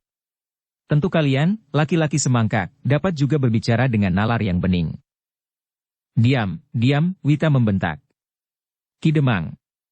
Jangan membuat kami, anak-anak muda, kehilangan sikap hormat kami kepadamu dan kepada orang-orang tua di Sangkal Putung. Tunjukkanlah kepada kami di mana Swandaru dan anak-anak muda Sangkal Putung bersembunyi. Silahkan. Marilah, aku mengharap kalian duduk sejenak." "Tidak. Tidak," teriak Wita semakin keras untuk mengatasi sentuhan kata-kata Ki Demang. Sementara kawan-kawannya mulai berteriak pula, "Tangkap Demang Sangkal Putung." "Ki Demang," berkata Wita, "kalau Ki Demang tidak mau menunjukkan, maaf, kami akan mencarinya sendiri ke dalam rumah ini." Ki Demang menarik nafas dalam-dalam. "Minggirlah Ki Demang. Kami akan memasuki rumah ini untuk mencari Swandaru. Hanya Swandaru." "Itu tidak sopan," berkata Ki Demang. "Kami tidak peduli. Kami memaksa untuk memasuki rumah ini meskipun Ki Demang berkeberatan." "Kita tidak usah minta izin kepadanya," teriak anak muda yang lain. Suasana semakin meningkat tegang. Ki Demang masih berdiri di tempatnya. Anak-anak yang sedang dibakar oleh perasaannya, di dalam kumpulan orang banyak, memang terlampau sulit untuk diajak berbicara. Tetapi ia tidak akan dapat berbuat dengan kekerasan, karena akibatnya akan menambah keadaan menjadi semakin parah. Dalam ketegangan itu, tiba-tiba terdengar suara di regol halaman, "Tunggu, tunggu." Semua orang berpaling kepadanya. Ternyata Ki Demang di Semangkak diikuti oleh Ki Jagabaya beserta beberapa orang bebahu datang dengan tergesa-gesa. "Mereka datang," seorang kawan Wita berbisik. "Aku tidak peduli," desis Wita. "Ya, kita tidak peduli." Dengan nafas terengah-engah Ki Demang di Semangkak langsung naik ke pendapa mendapatkan Ki Demang di Sangkal Putung sambil berkata, "Maaf Ki Demang. Kami agak terlambat. Untunglah semuanya belum terjadi." Ternyata Wita mendengar kata-kata Ki Demang di semangkak itu dan langsung menyahut, semuanya tetap akan terjadi. Wajah Ki Demang di semangkak menjadi merah padam. Dengan nada yang keras ia berkata, "Wita, apakah kau sudah gila?" "Mungkin Ki Demang. Mungkin kami memang sudah gila. Tetapi kami tidak akan surut." "Gila. Kalian telah melakukan kesalahan yang besar sekali. Aku akan mencegah kalian dengan cara apapun. Seperti yang aku katakan kepada Ki Demang di Sangkal Putung, jangan menghilangkan sikap hormat kami kepada orang tua-tua. Menepilah. Cepat." "Tidak," teriak Ki Demang di semangkak. "Aku tidak akan menepi. Kalau kalian akan berbuat gila, akulah korban yang pertama." Anak-anak Sangkal Putung itu menjadi semakin tegang. Sejenak mereka tercenung melihat sikap Ki Demang semangkak yang ternyata justru lebih keras dari sikap Ki Demang di Sangkal Putung. Tetapi nalar anak-anak itu benar-benar sudah menjadi butek. Karena itu, maka salah seorang dari mereka berteriak, "Kami tidak peduli. Siapapun korban yang pertama. Jika seseorang mencoba menghalangi kami, maka kami akan bertindak. Ayo, lakukan. Lakukanlah," teriak Ki Demang yang menjadi sangat marah. Tetapi Ki Demang Sangkal Putung menjadi cemas. Jika suasana bertambah panas, dan terjadi sesuatu di antara mereka, maka Kademangan Sangkal Putunglah yang akan menjadi korban. Mungkin anak-anak itu benar-benar akan membakar rumah ini. Dan jika demikian, maka sulitlah untuk mencoba mengendalikan anak-anak Sangkal Putung sendiri. Karena itu, maka ia masih mencoba menengahi, "Tunggulah. Aku minta kita berbicara." Mereka tidak dapat diajak berbicara lagi, geram Ki Demang di semangkak. "Aku akan mengatakan sekali lagi kepada mereka, bahwa rumah ini tidak saja didiami oleh Suandaru. Aku, istriku dan seorang anak gadisku. Mereka tidak tahu menahu tentang tingkah laku Suandaru. Karena itu, jangan membuat mereka menjadi ketakutan." Tiba-tiba Wita mengerutkan keningnya. Kata-kata Ki Demang itu justru membuka persoalan baru baginya, sehingga tanpa diduga-duga ia berkata, "Apakah mereka ada di rumah?" Tanpa prasangka jelek, Ki Demang menjawab, "Ya, mereka ketakutan di belakang." "Terima kasih. Aku akan mengambil sekar mirah." "Hi." Ki Demang di Sangkal Putung, Ki Demang semangkak dan semua orang yang mendengar kata-kata itu terkejut bukan kepalang. "Jangan terkejut," berkata Wita, "aku memerlukan sekar mirah." "Kenapa dengan sekar mirah?" bertanya Ki Demang. "Sebelum Suandaru datang menjemput adiknya, sekar mirah tidak akan aku lepaskan." "Gila, itu lebih gila lagi," Ki Demang di semangkak masih berteriak. "Sudah aku katakan. Aku akan menghalangi kegilaan kalian. Biarlah aku menjadi korban yang pertama. Kalian sudah cukup banyak membuat aku sakit hati, membuat aku pening dan gelisah. Sekarang ini adalah puncak dari kegilaan kalian." "Jangan menghinakan diri sendiri Ki Demang," berkata Wita, "kami tetap pada pendirian kami. Jika Suandaru tidak ada, kami memerlukan sekar mirah." Suasana yang tegang menjadi semakin tegang. Tiba-tiba saja seorang anak muda yang lain berteriak, "Bawa gadis itu." Hampir berbareng beberapa orang menyahut, "Ya. Bawa gadis itu. Bawa gadis itu." "Diam. Diam," teriak Ki Demang di semangkak. Tetapi justru anak-anak muda itu mendesak maju ke tangga. Bahkan beberapa orang yang semula berdiri di pinggir halaman, melangkah pula mendekat sambil berteriak, "Ya, bawa gadis itu." Suasana menjadi semakin panas. Ki Jagabaya semangkak yang tidak banyak berbicara seperti kebiasaannya sehari-hari, melangkah maju dengan wajah yang membara. Tiba-tiba saja ia memutar kerisnya sambil berteriak, "Kalian akan melawan aku?" Anak-anak muda semangkak itu terhenti sejenak, namun kemudian Wita berteriak pula, "Menepilah Ki Jagabaya. Aku hanya memerlukan gadis itu, agar Suandarulah yang kelak menjemputnya." Orang-orang tua yang marah di pendapa itu justru terbungkam. Tetapi mereka tentu tidak akan membiarkan semuanya itu berlangsung, apapun yang akan terjadi atas diri mereka. Karena itu, tanpa berjanji, mereka pun mulai bergerak melebar, seakan-akan ingin menahan arus gelombang yang menghantam tebing. Tetapi anak-anak muda semangkak itu bagaikan sedang mabuk tuak. Tidak ada cara untuk menahan mereka. Namun demikian, tiba-tiba semua orang yang ada di halaman itu tergetar ketika mereka mendengar suara seorang gadis yang melengking, "Aku setuju." Suara itu benar-benar telah mengejutkan setiap telinga yang mendengarnya, apalagi ketika mereka kemudian melihat Sekar Mirah naik ke pendapa dari arah samping. "Mirah," desis Ki Demang Sangkal Putung. "Aku sependapat dengan usul Wita, biarlah ia membawa aku. Atau laki-laki yang manapun juga dari Semangkak." "Mirah," wajah Ki Demang menjadi merah. "Tetapi aku mempunyai syarat." "Apa syaratmu?" Wita berteriak. "Hanya laki-laki yang mampu memaksa aku dengan kekerasan yang dapat membawa aku ke Semangkak. Tetapi laki-laki itu harus laki-laki jantan, yang berani bertindak atas tanggung jawabnya sendiri." Halaman itu bagaikan dicengkam oleh kesenyapan yang tajam. Setiap orang menahan nafasnya sambil memandang Sekar Mirah yang berdiri di tengah-tengah pendapa, dalam cahaya samar-samar lampu minyak. "Mirah," terdengar suara lain berdesis. Agaknya Sumangkar yang mengikuti peristiwa itu menjadi cemas pula. Sekar Mirah hanya berpaling, tetapi ia tidak surut. Bahkan ia berkata selanjutnya, "Nah, laki-laki Semangkak yang manakah yang akan membawa aku serta?" Setiap orang masih saja terheran-heran. Mereka sama sekali belum mengetahui maksud Sekar Mirah itu, sementara Sumangkar hanya menggeleng-gelengkan kepalanya. Ternyata perasaan Sekar Mirah pun telah terlanjur menyala seperti anak-anak Semangkak yang datang ke rumahnya itu. Ki Demang di Sangkal Putung pun kemudian menyadari bahwa ia sudah berbuat suatu kesalahan. Yang selama ini diperhatikan dan dijaganya agar tidak melonjak adalah perasaan anak-anak mudanya. Atas usaha Swandaru, anak-anak muda itu dapat dikendalikan. Tetapi Ki Demang dan para bebahu Sangkal Putung agaknya telah lupa bahwa di samping anak-anak muda itu masih ada seorang lagi yang perlu diperhatikan. Orang itu adalah anak gadisnya, Sekar Mirah. Tetapi kini sudah terlambat. Sekar Mirah sudah berada di pendapa. Bahkan telah menantang anak-anak muda Semangkak yang datang ke rumahnya. Dalam pada itu anak-anak muda Semangkak masih dicengkam oleh keheranan. Mereka belum tahu pasti maksud Sekar Mirah. Karena itu, maka Wita pun bertanya pula, "Jelaskan maksudmu, Mirah." "Baik," Sekar Mirah mendekat tanpa ragu-ragu.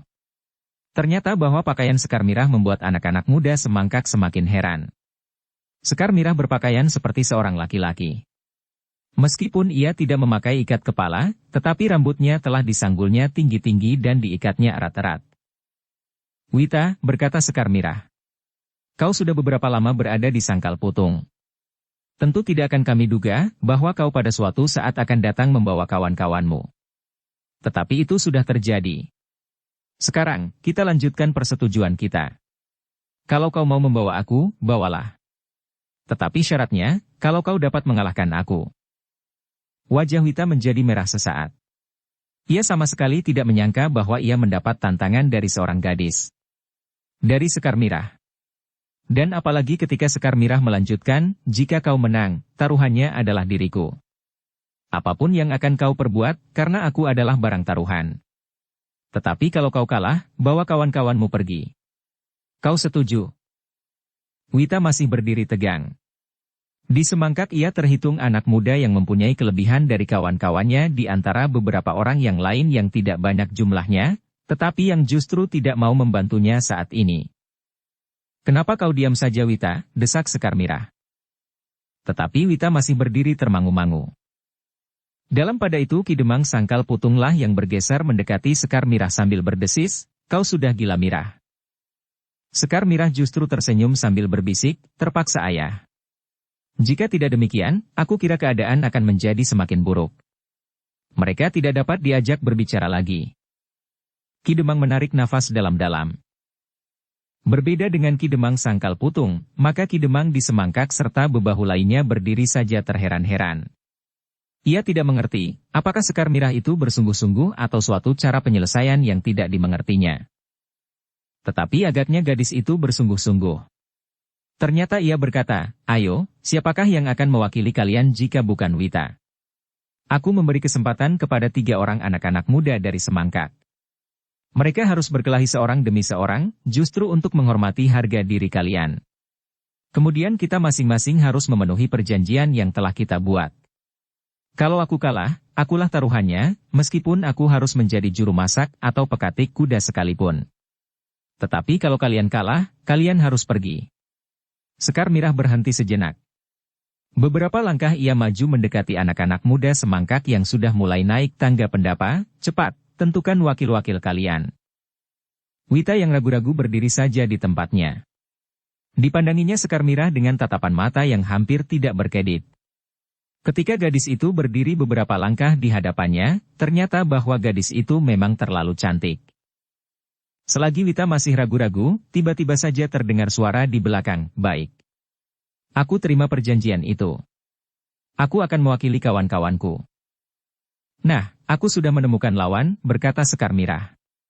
"Masih ada kesempatan bagi 2 orang." "Gila," teriak Wita, "tetapi kalau itu yang kau kehendaki, baiklah. Aku menjadi orang ketiga, dan masih ada kesempatan bagi orang kedua." Seorang anak muda jangkung mengacukan tangannya. Katanya, "Aku orang kedua itu." Ketiganya memang anak-anak terpandang di Sangkal Putung. Mereka adalah anak muda yang paling menyulitkan pimpinan Kademangan. Dan kini mereka pula lah yang akan mewakili kawan-kawannya mencoba mengalahkan Sekar Mirah dan membawanya ke Semangkak. "Bagus," berkata Sekar Mirah kemudian. "Minggirlah yang lain. Kita membuat arena, kalian harus berdiri mengelilingi arena itu dan tidak boleh ikut campur di dalam perkelahian, karena kalian sudah diwakili. Aku percaya bahwa mulut anak-anak muda Semangkak masih dapat dipercaya. Kalian masih cukup jantan untuk menepati janji kalian sendiri." Sekar Mirah seakan-akan tidak menghiraukan apapun lagi. Ia langsung berjalan menerobos anak-anak muda Semangkak yang masih berdiri di tangga pendapa, tetapi justru dengan demikian mereka telah menyibak dengan sendirinya. "Marilah," ajak Sekar Mirah. "Lingkari arena yang kita buat di halaman ini. Tanpa tali dan tanpa gawar. Kita melakukan sayembara tanding." Tiba-tiba saja halaman itu telah dicengkam oleh ketegangan yang lain. Bukan karena anak-anak Semangkak akan membakar rumah itu, tetapi perhatian mereka kini justru terpusat pada seorang gadis yang berpakaian seperti orang laki-laki berdiri bertolak pinggang di tengah-tengah halaman Kademangan Sangkal Putung. "Ki Demang," desis Demang Semangkak. "Bagaimana dengan gadismu itu?" Ki Demang di Sangkal Putung hanya menarik nafas dalam-dalam. Bagaimanapun juga ia mencemaskan nasib Sekar Mirah. Ia menyesal bahwa ia telah melupakan gadisnya itu, sehingga menghadapi kedatangan anak-anak muda dari Semangkak, ia tidak berpesan apapun juga kepadanya. Kini Sekar Mirah sudah mengatakan suatu ketentuan. Adalah menjadi sifatnya. Bahwa ia tidak akan menarik kata-katanya, berkata Ki Demang Sangkal Putung itu dengan nada yang datar. "Tetapi," sahut Ki Demang di Semangkak. "Apakah ia tidak memikirkan akibatnya? Mungkin ia masih mengharap bahwa anak-anak Semangkak itu menghargai kegadisannya dan bersifat jantan.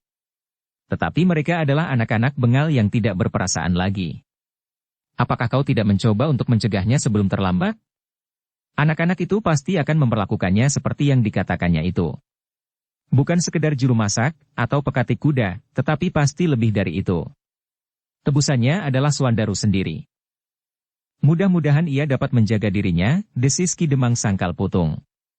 "Aku harus menghargai kata-katanya. Jika tidak, ia akan berbuat aneh-aneh. Meskipun ia seorang gadis, tetapi jiwanya sekeras batu padas. Dan ia ingin bersikap jantan meskipun kadang-kadang tidak mengena sasarannya. Tetapi masih belum terlanjur."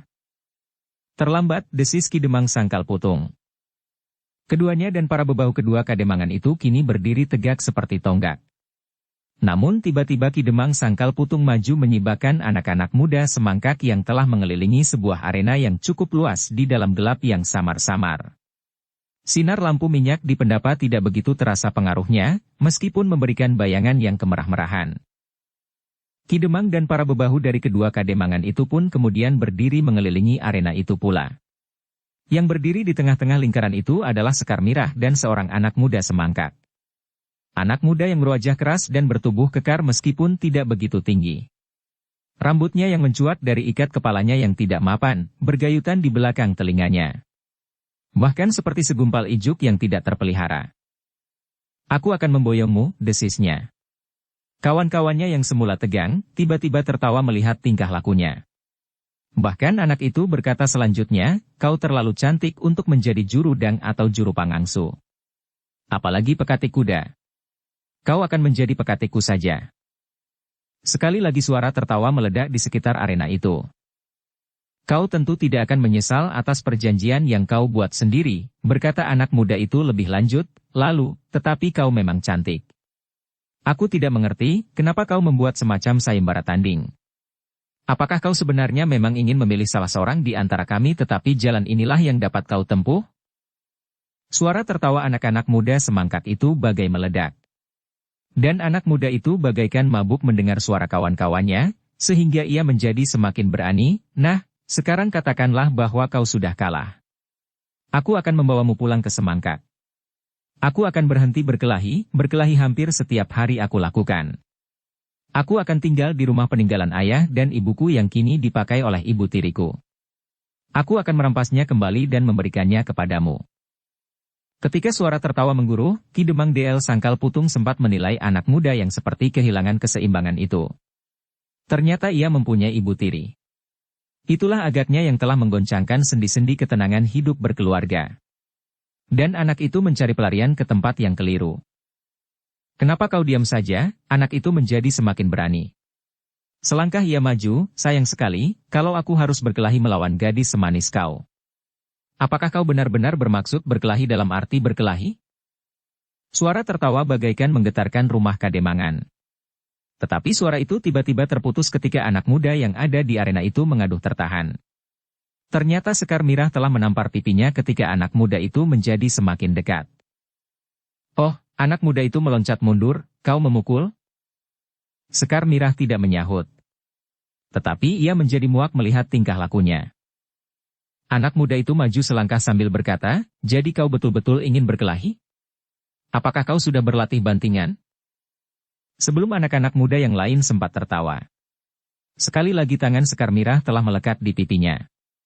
Kali ini agak lebih keras sehingga anak muda itu menyeringai sambil mengusapnya. Bukan main, ia mulai menjadi tegang. Kau ingin berkelahi sungguh-sungguh? Baik. Aku akan melayanimu. Aku sering berkelahi dengan 1000 macam cara. Aku mempelajari olah kanuragan. Aku sering bantingan dan binten. Aku mampu menguasai tangan dan kakiku baik-baik. Dan aku akan menaklukkan kau tanpa menyakitimu. Tetapi sekali lagi sebuah pukulan mengenai bukan saja pipinya, tetapi kini pelipisnya sehingga ia terdorong beberapa langkah surut. Kawan-kawannya yang semula selalu tertawa kini mulai mengerutkan kening. Ternyata bahwa gadis yang bernama Sekar Mirah itu tidak sekedar bermain-main. Ia ingin benar-benar berkelahi. Karena itu, mereka pun mulai bersungguh-sungguh. Demikianlah, anak muda yang mulai benar-benar merasa sakit itu tidak lagi menganggap Sekar Mirah sebagai golek kayu yang dapat dilela-lela. Karena itu, ia pun kini maju dengan berhati-hati. Mulailah, geram Sekar Mirah. Jangan menganggap aku seekor tikus jika kau seekor kucing. Tetapi aku adalah Sekar Mirah. Anak muda itu memang sudah mulai bersungguh-sungguh. Tetapi kepalanya sudah menjadi pening karena pukulan tangan Sekar Mirah di pelipisnya itu. Tetapi anak muda dari semangkat itu benar-benar telah berniat untuk menundukkan Sekar Mirah yang meskipun agak galak, tetapi cantik. Karena itu, maka dengan kening yang berkerut-merut ia melangkah mendekatinya. Sekar Mirah sama sekali tidak beranjak dari tempatnya. Bahkan ditengadahkannya dadanya sambil bertolak pinggang. Gila, anak muda yang kini berdiri di hadapannya itu berdesis. Digeleng-gelengkannya kepalanya untuk mengusir perasaannya yang kisruh melihat sikap Sekar Mirah yang menantang itu. Kenapa kau masih diam saja? Bertanya Sekar Mirah. Atau aku yang harus mulai? Anak muda itu seolah-olah mulai tersadar dari mimpi indahnya. Yang berdiri di hadapannya tidak kurang dari seekor macan betina yang dapat mencengkamnya dengan kuku-kukunya yang tajam. Dengan demikian maka anak muda itu pun segera mempersiapkan dirinya. Ia tidak mau didahului, diterkam oleh Sekar Mirah. Lebih baik ialah yang meloncat menerkamnya dan membantingnya di tanah. Jika ia sudah tidak berdaya, maka ia akan dapat membawanya pulang. Sejenak kemudian anak muda itu mengambil ancang-ancang. Kemudian tanpa mengucapkan sepatah kata pun. Lagi, ia pun meloncat sambil mengembangkan tangannya menerkam Sekar Mirah sambil berkata di dalam hati, aku tidak peduli apa saja yang akan dikatakan oleh kawan-kawanku. Aku akan menerkamnya seperti menerkam seekor kijang. Hal itu sudah dikehendaki oleh gadis itu sendiri. Namun yang terjadi adalah di luar dugaannya. Ketika kedua tangannya yang berkembang itu hampir menyentuh tubuh Sekar Mirah, maka dengan tangkasnya Sekar Mirah bergeser selangkah ke samping. Kemudian didorongnya anak muda yang masih terayun oleh kekuatannya sendiri itu, sehingga dua kekuatan yang tergabung itu seakan-akan telah melemparkannya dengan kerasnya. Anak muda itu sama sekali tidak dapat menjaga keseimbangannya. Seperti menyeruk ia meluncur dan jatuh terjerembab. Adalah di luar dugaan bahwa kepalanya telah membentur tangga pendapa yang pertama ketika kawan-kawannya justru menyibak melihat ia seakan-akan sedang menyerudukkan kepalanya. Masih terdengar ia mengadu perlahan-lahan. Tetapi sejenak kemudian ia pun menjadi pingsan. Wita berdiri termangu-mangu. Demikian juga anak-anak muda semangkak yang lain. Bahkan bebahu Sangkal Putung sendiri terheran-heran melihat ketangkasan Sekar Mirah itu. Apalagi ternyata bahwa anak muda semangkak itu tidak segera dapat bangkit lagi. Beberapa orang kawannya pun segera mengermuninya dan mengguncang-guncangnya. Tetapi untuk beberapa lama anak muda itu tetap diam. Nah, suara Sekar Mirah telah menyobek ketegangan itu. Apakah aku harus menunggu ia sadar, atau aku akan melayani orang kedua? Tidak segera ada jawaban. Dan karena itu maka Sekar Mirahlah yang mengambil keputusan, bangunkan kawanmu yang pingsan itu. Marilah, kita isi waktu kita dengan orang kedua. Tetapi masih tidak ada jawaban. Ayo, siapa yang menyatakan dirinya orang kedua di dalam sayembara ini? Tidak seorang pun yang menampakkan dirinya. Sekar Mirah berdiri termangu-mangu. Diedarkannya tatapan matanya yang tajam berkeliling. Tetapi karena belum ada yang memasuki arena, maka sekali lagi Sekar Mirah berkata, cepat. Mumpung belum terlampau malam. Sekar Mirah berpaling ketika ia mendengar sedikit ribut di belakangnya. Ketika ia memperhatikan tempat itu, dilihatnya beberapa anak muda semangkak sedang mendorong kawannya. Bukankah kau yang menyatakan diri menjadi orang kedua, desis salah seorang dari mereka. Majulah. Tangkaplah gadis itu dan bawalah pulang ke semangkak. Tetapi anak muda jangkung yang didorong-dorongnya itu tidak juga mau maju. Sekar Mirah dapat mengenali anak muda itu, betapapun lemahnya cahaya lampu di pendapa. Karena itu maka katanya, nah, bukankah kau yang akan bertaruh kini? Tetapi anak muda itu menggeleng, tidak. Aku tidak. Bukankah kau sudah menyatakan dirimu? Tidak. Tidak pantas aku berkelahi dengan perempuan. Kenapa? Bertanya Sekar Mirah. Tidak adil. Apa yang tidak adil? Jika aku menang, hal itu dianggap biasa, laki-laki menang atas seorang perempuan. Tetapi kalau aku kalah, memalukan sekali. Tidak peduli. Kalau kau mau berkelahi, mari. Tetapi laki-laki itu menggeleng. Wita yang berdiri termangu-mangu tiba-tiba menggeretakkan giginya. Sambil melangkah maju ia menggeram, minggir, biarlah aku selesaikan perempuan ini. Aku tidak peduli kata orang. Dan aku tidak peduli taruhan apa yang akan aku terima. Tetapi perempuan ini sudah menyatakan diri sebagai tebusan. Aku akan menganggapnya berhadapan sendiri dengan Suandaru. Jangan menyesal kalau aku benar-benar akan berkelahi seperti aku berkelahi melawan Suandaru. Sekar Mirah mengangguk-anggukan kepalanya. Ia sama sekali tidak gentar. Bahkan dengan serta-merta ia bertanya, bukankah kau dengan mudah dapat dikalahkan oleh Kakang Suandaru? Persetan, aku belum siap. Seperti kawanku yang kau kalahkan itu sebenarnya hanya karena ia tidak siap menghadapi kenyataan ini. Ia terlampau menganggap kau sebagai seorang gadis sombong yang kesurupan. Sekar Mirah mengerutkan keningnya. Tetapi ia pun dapat mengerti bahwa lawannya yang pingsan itu menganggapnya tidak lebih dari seorang gadis yang keras kepala, sehingga karena itu ia kurang berhati-hati menghadapinya. Tetapi kali ini lawannya tidak akan dapat didorongnya begitu saja sehingga kepalanya membentur tangga. Lawannya yang terakhir ini pasti akan berusaha menentukan keadaan, jika lawannya itu menang, maka ia akan menjadi taruhan dan hanya dapat diambil oleh Suandaru sendiri. Dengan demikian Sekar Mirah pun bersiaga sebaik-baiknya. Ia tidak mau menjadi korban janjinya sendiri. Namun ia sudah dapat menduga bahwa lawannya jauh berada di bawah kemampuan kakaknya Suandaru. Itulah sebabnya, maka Sekar Mirah berani menjadikan dirinya sebagai taruhan di dalam perkelahian ini. Sejenak kemudian Wita yang melangkah semakin dekat berkata dengan lantang, bersiaplah. Sebentar lagi kau akan berada di semangkak. Sekar Mirah tidak menyahut. Ditatapnya tangan Wita dengan tajamnya. Ternyata bahwa Wita pun tidak menunggu jawaban Sekar Mirah. Tangan itu segera bergerak menyerang Sekar Mirah. Agaknya Wita benar-benar tidak bermain-main.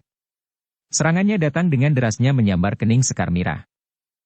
Sekar Mirah terkejut mendapat serangan yang langsung mengarah ke keningnya. Namun itu baginya merupakan pertanda bahwa Wita tidak lagi bermain-main. Ia benar-benar ingin menjatuhkannya. Bukan saja untuk membawanya sebagai tanggungan, sampai saatnya Swandaru datang mengambilnya, yang tentu tidak akan diberikannya begitu saja, tetapi Wita tentu ingin juga memperbaiki nama anak-anak muda Semangkak yang tercemar oleh kekalahan kawannya dalam waktu yang terlalu singkat. Apalagi kawannya yang kedua menjadi berkerut terlampau kecil, setelah ia melihat kekalahan orang yang pertama. Tetapi Sekar Mirah adalah seorang gadis yang memiliki bekal terlampau banyak untuk sekedar melawan Wita. Meskipun Sekar Mirah cukup berhati-hati, namun segera tampak pada setiap orang yang menyaksikan bahwa Sekar Mirah adalah lawan yang berat bagi Wita. Sambil mengelakkan serangan pertama, Sekar Mirah pun telah menyerang lambung Wita, tetapi Wita masih sempat menggeliat dan mengelakkan serangan itu, meskipun ia hampir kehilangan keseimbangan. Apalagi ternyata Sekar Mirah melihat kelemahan sesaat itu, sehingga ia meloncat memburunya. Tetapi Wita menyadari kelemahannya, sehingga karena itu, ia justru berguling sama sekali untuk menjauhi lawannya. Dengan lincahnya ia melenting dan berdiri tegak sambil menyilangkan tangannya di dadanya. Tetapi ia terkejut bukan buatan, bahwa begitu ia tegak, tangan Sekar Mirah telah mendorongnya. Kali ini Wita tidak dapat bertahan lagi. Dorongan Sekar Mirah itu telah melemparkannya jatuh terlentang, meskipun dengan cepatnya ia berhasil meloncat berdiri. Namun dengan demikian, hampir setiap orang sudah dapat menilai kemampuan dari kedua orang yang sedang berkelahi itu. Dengan dada berdebar-debar anak-anak muda Semangkak menyaksikan kelanjutan yang akan berlangsung. Hanya dengan keajaiban sajalah Wita akan dapat bertahan terus, apalagi memenangkan perkelahian itu. Dalam pada itu, Ki Demang disangkal Putung menarik nafas dalam-dalam. Ternyata bahwa Sekar Mirah yang keras hati itu, mampu juga menahan diri. Ia tidak dengan serta-merta mengalahkan lawannya, apalagi membuatnya terluka parah. Dengan demikian ia tidak membakar perasaan anak-anak muda Semangkak yang memang sedang panas itu. Agaknya Sekar Mirah kali ini berusaha mengalahkan lawannya dengan hati-hati. Dukung channel Novel Silat dengan subscribe, follow, like, komen dan share.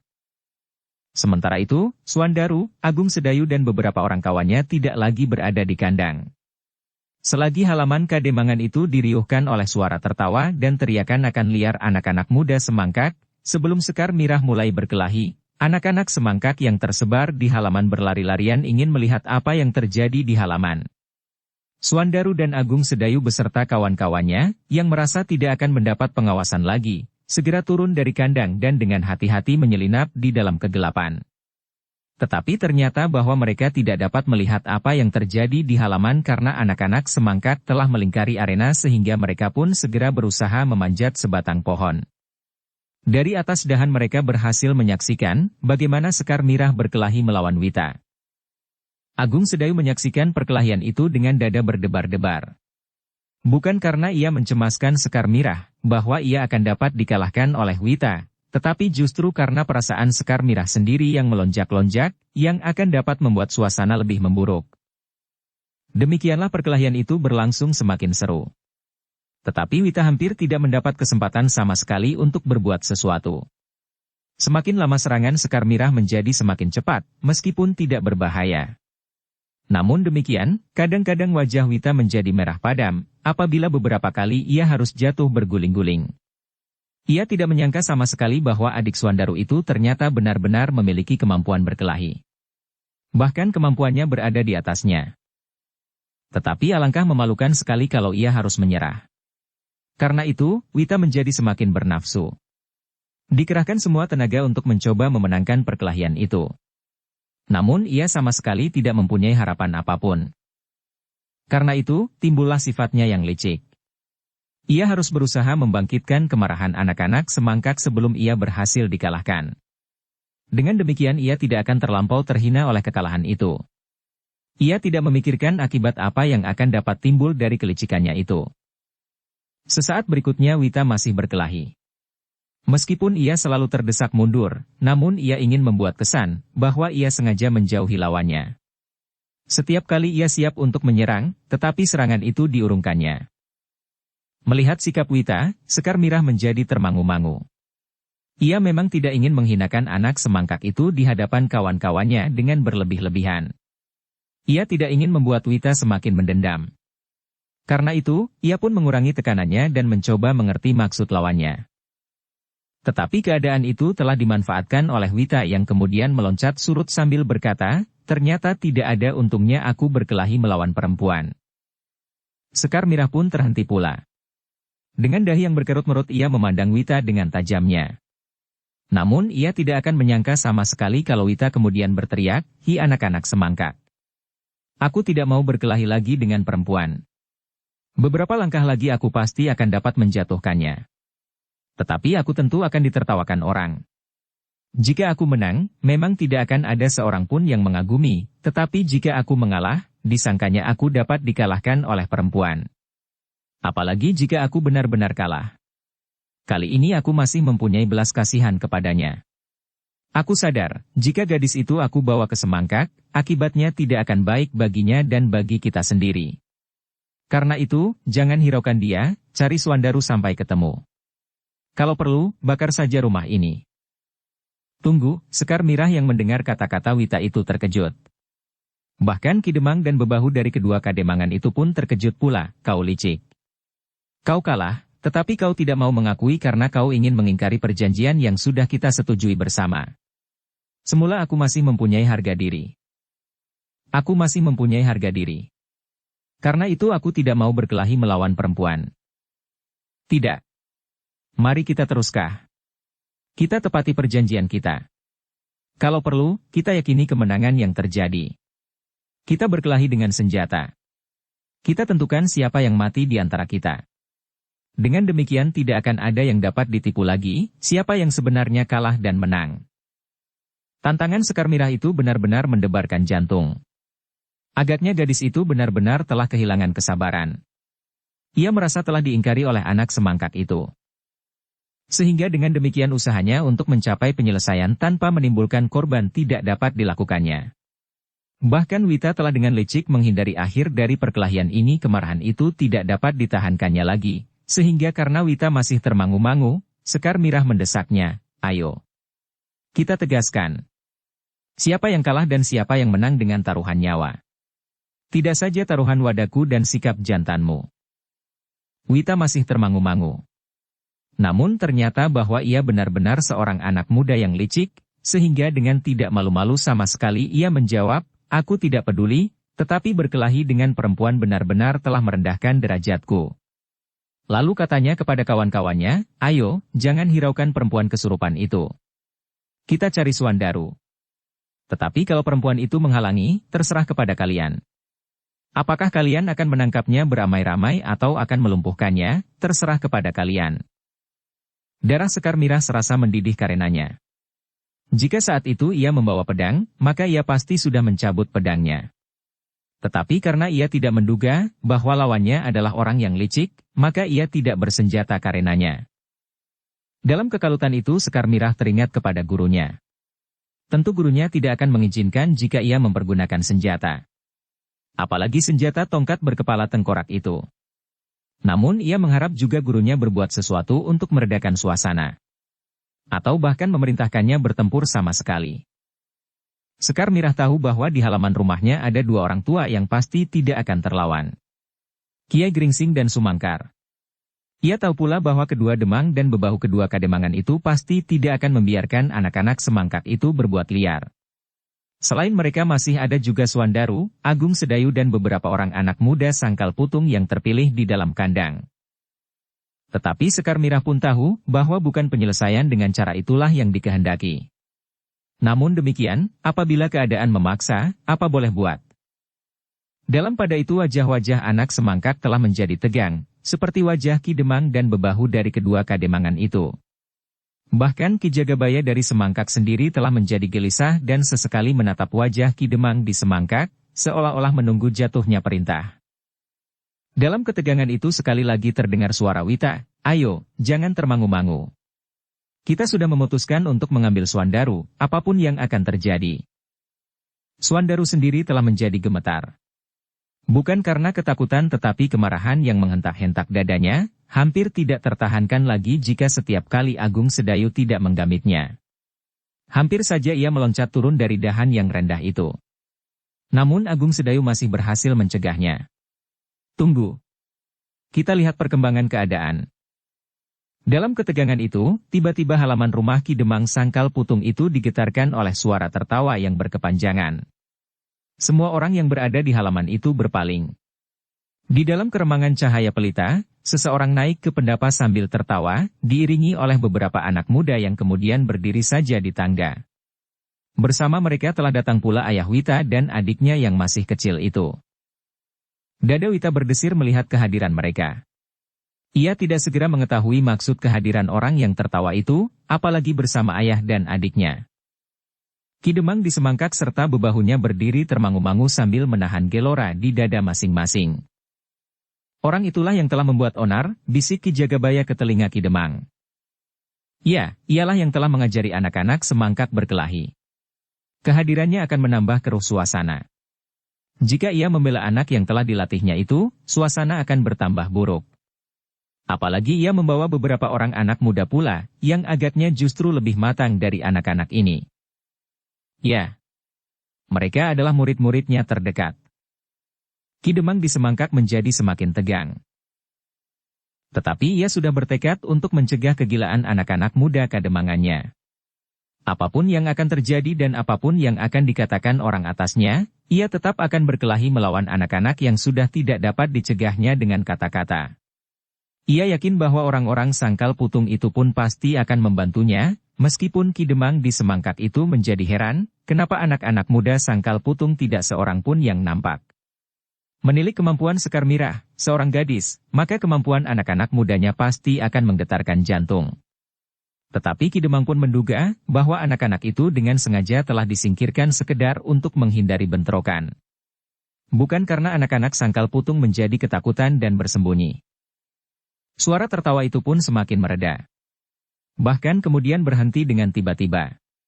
Sambil bertolak pinggang orang itu kemudian bertanya, "Hi, mana Wita?"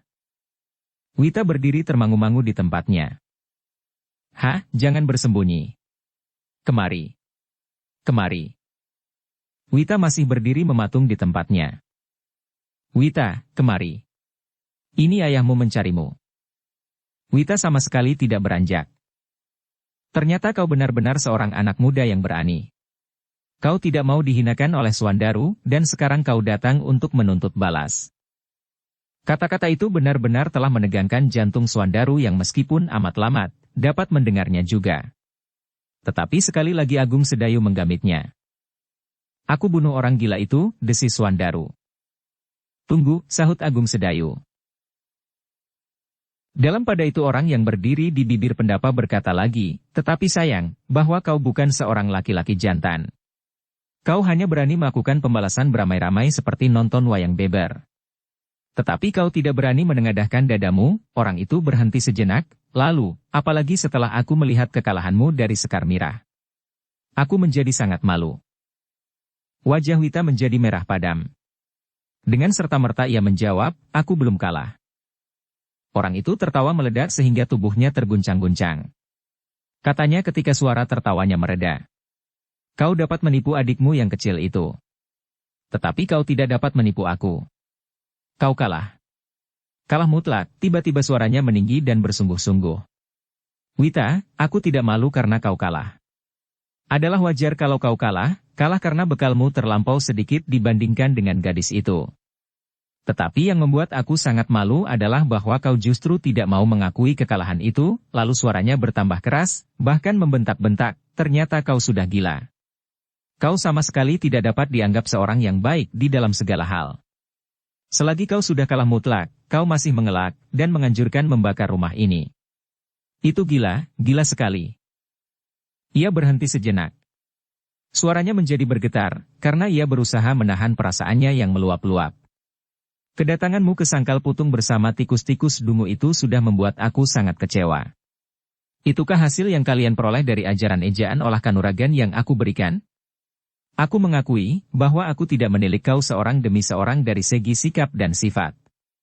Tetapi bukan maksudku agar kau memusuhi tetangga-tetangga Kademangan dengan sikap yang bodoh. Orang itu berhenti sejenak, lalu, kalian membuat aku kehilangan kesempatan untuk menang kali ini. Ketika Ayah Wita menyusul aku di perjudian, aku sebenarnya sedang berada di atas angin. Aku sedang menanjak mendekap kemenangan demi kemenangan. Tiba-tiba saja aku harus berhenti. Dan tentu aku kehilangan kesempatan. Jika aku mulai lagi, mungkin aku akan kalah. Lalu suaranya hampir berteriak, kalianlah yang gila. Wita dan kawan-kawannya itu sudah gila. Aku tidak dapat membiarkan kalian mencoba mengganggu Sangkal Putung. Karena itu aku korbankan kemenangan-kemenangan yang akan aku dapatkan dari perjudian itu. Aku tidak ingin melihat atau mendengar kebodohan kalian. Meskipun aku penjudi, pemabuk, penyambung ayam, tetapi aku tidak mau bersikap licik dan pengecut. Dan kalian adalah anak-anak yang paling bodoh di seluruh muka bumi. Kenapa kalian tidak pernah berpikir kenapa kalian tidak menjumpai seorang anak muda pun dari Sangkal Putung? Alangkah bodohnya. Alangkah sombongnya kalian dan otak kalian memang sudah membeku. Aku adalah bekas seorang prajurit. Karena umurku aku tidak lagi berada di kesatuanku. Aku pernah ikut bertempur melawan Tohpati di Sangkal Putung di bawah pimpinan Ki Widura dan Ki Untara. Kalau anak-anak Sangkal Putung ingin melawan, kalian dapat ditumpas seperti pasukan Tohpati. Mengerti? Mengerti? Hi? Orang itu telah berteriak-teriak tidak menentu karena kemarahan yang memuncak. Dan tiba-tiba saja suaranya merendah, ayo, kalian kembali ke Semangkak. Wita sudah membuat perjanjian, jika ia kalah dari Sekar Mirah, kalian akan dibawanya kembali. Dan Wita sudah kalah. Mutlak. 3 Wita bersama-sama tidak akan menang atas Sekar Mirah. Ayo, cepat pulang, atau aku akan memukul kalian seorang demi seorang. Ketika orang itu berhenti berbicara, maka halaman itu tiba-tiba saja menjadi sepi. Semua mata terpancang kepadanya dan kepada anak-anak muda yang berdiri di tangga di hadapannya. Karena tidak ada seorang pun yang berbicara maka bekas prajurit itu pulalah yang memecah kesenyapan, kenapa kalian berdiri bingung di situ? Ayo pulang, kataku. Aku datang bersama kawan-kawanmu yang masih dapat berpikir jernih dan tidak mau bersama kalian berbuat gila di Sangkal Putung ini. Apakah aku harus memaksa dengan kekerasan atau aku akan membiarkan kalian menjadi endong pangamun-amun di Sangkal Putung, karena orang-orang dan anak-anak muda di Sangkal Putung menjadi muak melihat kebodohan kalian? Anak-anak muda itu masih termangu-mangu. Aku akan menghitung sampai 3. 1, 2, ternyata anak-anak muda Semangkak itu mulai bergerak surut tanpa mereka sadari bahkan Wita pun mundur selangkah. Lalu, bekas prajurit itu melanjutkan, 3. Seperti air surut, anak-anak muda Semangkak itu bergerak mundur. Namun mereka masih mendengar bekas prajurit itu berkata, nah, bagus. Kita pulang bersama-sama. Ikuti aku. Kalau ada yang berani berbuat sesuatu, aku patahkah tangannya. Lalu orang itu berpaling kepada bebahu Kademangan Sangkal Putung dan Semangkak. Maaf Ki Demang berdua. Biarlah aku giring kambing-kambing bodoh ini kembali ke Semangkak.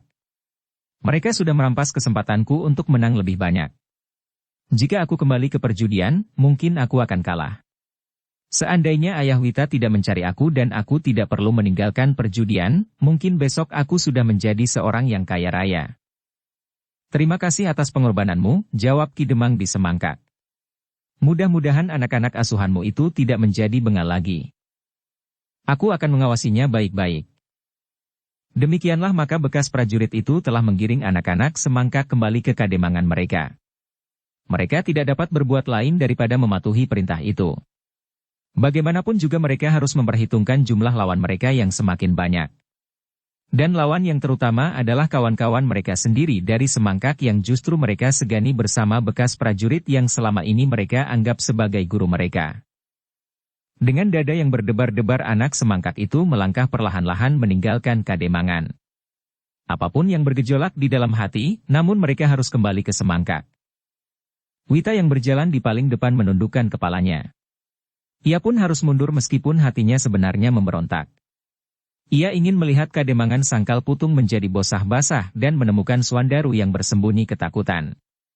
Ia ingin mengikat anak yang gemuk bulat itu dan memukuli perutnya dan pipinya yang gembung. Tetapi pengasuhnya di dalam olah kanuragan telah mencegahnya dan menggiring mereka kembali dengan kecewa. Kami gagal kali ini, desis Wita, orang itu menggagalkan rencana yang sudah kami susun baik-baik. Kawannya tidak menyahut. Tetapi kawannya itu sudah mulai ragu-ragu, jika seandainya niat itu diteruskan, apakah tidak akan timbul akibat-akibat lain yang lebih buruk. Sebenarnya lah memang ada beberapa tanggapan dari anak-anak muda semangkat itu. Ada yang berkata di dalam hatinya, untunglah bahwa segala sesuatunya belum terlanjur. Tetapi ada yang mengumpat, gila orang itu. Kenapa kami dicegahnya? Jika tidak, kami akan mendapatkan umpan yang menyenangkan sekali. Seekor kelinci gemuk dan seorang gadis cantik sekaligus. Jika kami beramai-ramai menangkapnya, menyeretnya ke semangka, tidak akan ada yang menyalahkan kami. Meskipun timbul juga persoalan di dalam hatinya. Bagaimana jika anak-anak sangkal putung marah dan menyusulnya? Persetan, dijawabnya sendiri. Jika anak-anak sangkal putung mempunyai keberanian, ia pasti sudah menyongsong kedatangan kami karena mereka pasti sudah mendengar sebelumnya. Jagabaya sangkal putung itu pasti sudah memberitahukan kepada anak-anak sangkal putung, dan mereka hanya berani bersembunyi. Adalah omong kosong bahwa mereka ikut bertempur melawan pasukan Tohpati saat itu. Namun belum lagi angan-angannya itu berakhir, anak-anak muda semangkak yang sudah sampai di pintu gerbang Kademangan Induk, terkejut bukan kepalang ketika mereka melihat beberapa orang anak muda berdiri di dalam kegelapan. Mereka hanya melihat bayangan mereka di bawah cahaya lampu minyak di emper gardu. Gila, ada juga anak muda yang berani menampakkan diri, desis Wita di dalam hati.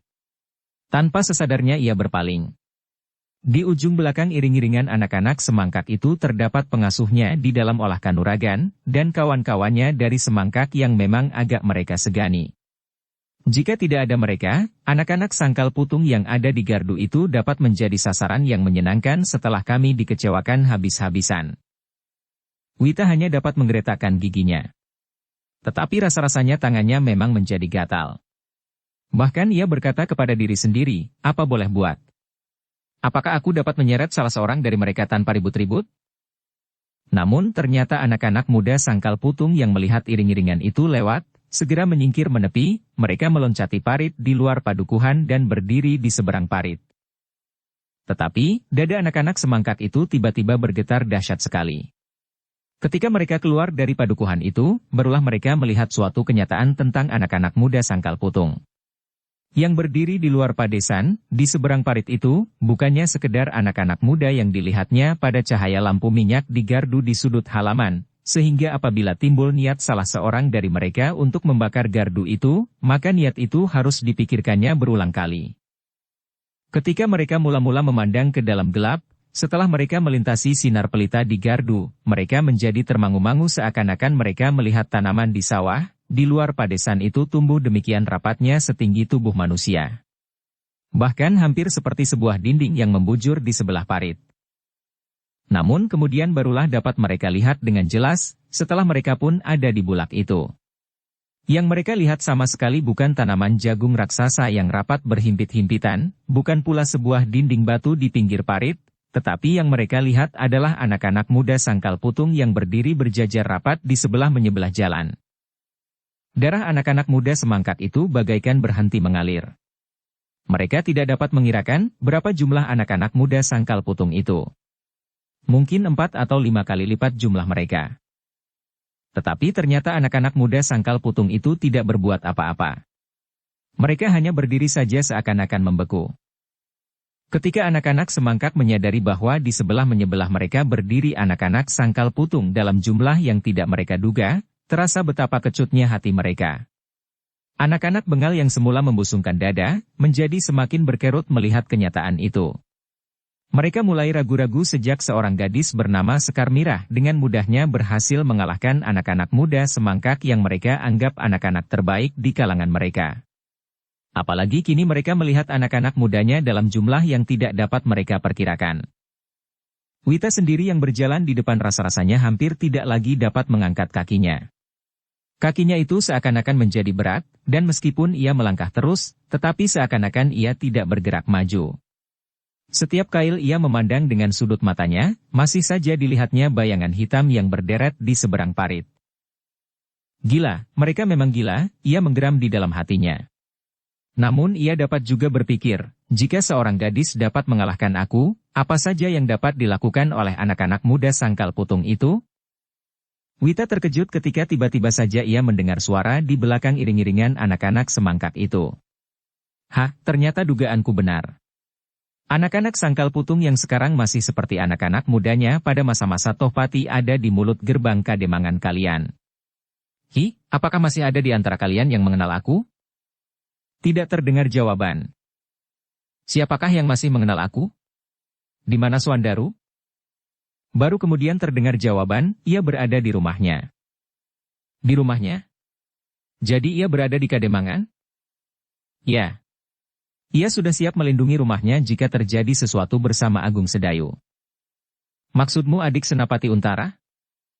Ya, bersama gurunya dan guru Tohpati. Hi gila kau. Gurunya dan guru Tohpati?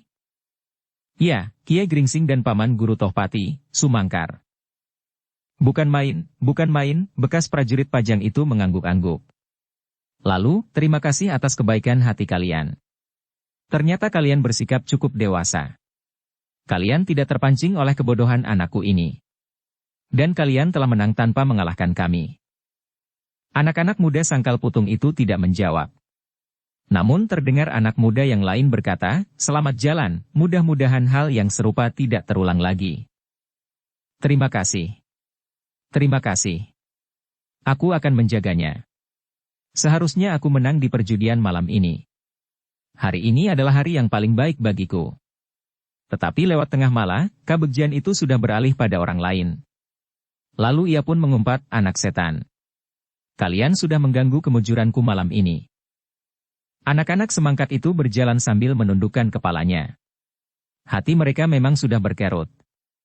Dan mereka tidak berani memandang wajah-wajah anak Sangkal Putung meskipun di dalam kegelapan. Ternyata bahwa anak-anak Sangkal Putung yang berdiri memanjang di pinggir jalan itu cukup banyak. Rasa-rasanya pagar itu tidak habis-habisnya sampai ke tengah bulak. Dan rasa-rasanya kaki anak-anak muda semangkat itu semakin lama menjadi semakin berat. Mereka yang berdiri di pinggir jalan tidak sekedar anak-anak dari induk Kademangan saja, tetapi juga dari padukuhan-padukuhan lain di Kademangan Sangkal Putung. Susunan tata hubungan anak-anak muda Sangkal Putung yang dibentuk sejak Tohpati masih berada di hadapan hidung mereka, ternyata masih memungkinkan mereka bergerak cepat dan teratur.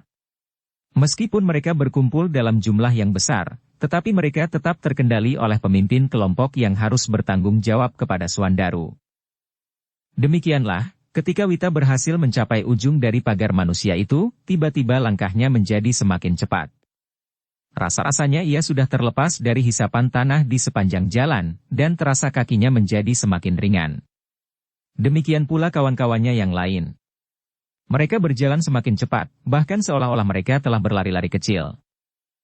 Dengan kepala tunduk mereka mau tidak mau harus meresapi suatu pengalaman baru di dalam hidup. Mau tidak mau mereka harus mulai menilai kembali perbuatan yang baru saja mereka lakukan. Terlebih-lebih Wita. Meskipun mula-mula ia berusaha untuk mencari alasan yang dapat menyenangkan hatinya sendiri, namun akhirnya ia jatuh ke dalam suatu pengakuan, bahwa perbuatan yang baru saja dilakukan adalah perbuatan yang bodoh. Kini hatinya menjadi berdebar-debar. Pengasuhnya itu pasti akan marah-marah tiada terkirakan. Mungkin ia benar-benar akan memukuli anak-anak muda itu seorang demi seorang. Atau bahkan tidak mau lagi mengajari mereka dengan olah kanuragan. Jika demikian maka kawan-kawannya itu pasti akan mulai menyalahkannya, karena ia adalah sumber dari peristiwa ini. Sejenak Wita yang gelisah itu berpaling. Dilihatnya kawan-kawannya berjalan dengan kepala tunduk pula. Demikianlah maka anak-anak muda itu berjalan semakin cepat tanpa berbicara lagi yang satu dengan yang lain. Yang masih terdengar bergeremang adalah bekas prajurit yang berjalan bersama beberapa anak muda yang tidak mau membantu Wita. Karena setiap kali bekas prajurit itu masih saja berkata, aku kehilangan kesempatan. Jika aku menang dan menjadi kaya, kalian akan aku belikan sepasang ayam yang paling baik. Ayam-ayam itu akan bertelur dan menetas menjadi banyak, kalian dapat menjualnya dan membeli kambing. Tidak seorang pun yang menyahut. Tetapi beberapa orang di antara mereka hanya tersenyum saja. Sepeninggal anak-anak semangkak, maka para bebahu semangkak pun segera minta diri. Seperti juga ayah Wita, maka para bebahu Kademangan semangkak itu pun minta maaf atas segala kelalaian mereka mengurusi anak-anak itu.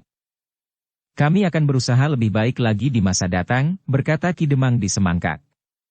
Kami menjadi iri melihat bagaimana kalian di sini berhasil menguasai anak-anak muda kalian. Anak-anak muda itu sendiri bersedia membantu kami. Mereka berusaha mengendalikan diri masing-masing, sahut Ki Demang di Sangkal Putung. Tetapi itu bukan berarti bahwa tidak ada persoalan sama sekali di sini. Tetapi aku melihat kademanganmu selalu tenang. Kadang-kadang ada juga gelombang-gelombang kecil di dalam tata pergaulan. Tetapi justru perjuangan untuk mempertahankan kademangan ini dari kehancuran itulah yang telah mengikat anak-anak kita. Meskipun ada juga yang berusaha melupakannya seolah-olah hal itu tidak pernah terjadi. Salah, desis Ki Demang di semangkak, kalian yang sudah mempunyai kesempatan yang baik harus tetap memelihara kesadaran itu. Kesadaran atas pengorbanan yang pernah kalian berikan untuk mempertahankan kademangan ini dari kehancuran. Kami yang meskipun juga mengalami tetapi tidak sedahsyat Sangkal Putung, telah terlanjur kehilangan ikatan itu. Dan ini adalah kesalahan kami yang terbesar. Ki Demang Sangkal Putung mengangguk-anggukan kepalanya. Perjuangan itu adalah puncak perjuangan bagi kalian. Yang dapat kita lakukan sekarang adalah akibat dari perjuangan kalian dibantu oleh prajurit Pajang. Setiap masa mempunyai puncak-puncak perjuangan masing-masing, yang merupakan mata rantai perjalanan sejarah kademangan ini menjelang masa depan yang baik. Setiap masa menyimpan kemungkinan yang sama dan setaraf dalam pembentukan wajah kademangan ini. Namun yang satu tidak boleh bertentangan dengan yang lain. Yang kemudian tidak boleh menghapuskan nilai-nilai yang hakiki yang pernah dicapai sebelumnya, apalagi jika diingat korban-korban yang pernah jatuh. Tentu mereka tidak akan merelakan dirinya menjadi korban tanpa suatu keyakinan atas tujuan perjuangannya. Itulah yang kita kenang. Dan tujuan itu tidak boleh menyimpang. Sekarang dan seterusnya. Bersambung ke bab 150. Dukung kami dengan subscribe, follow, like, komen dan share. Terima kasih.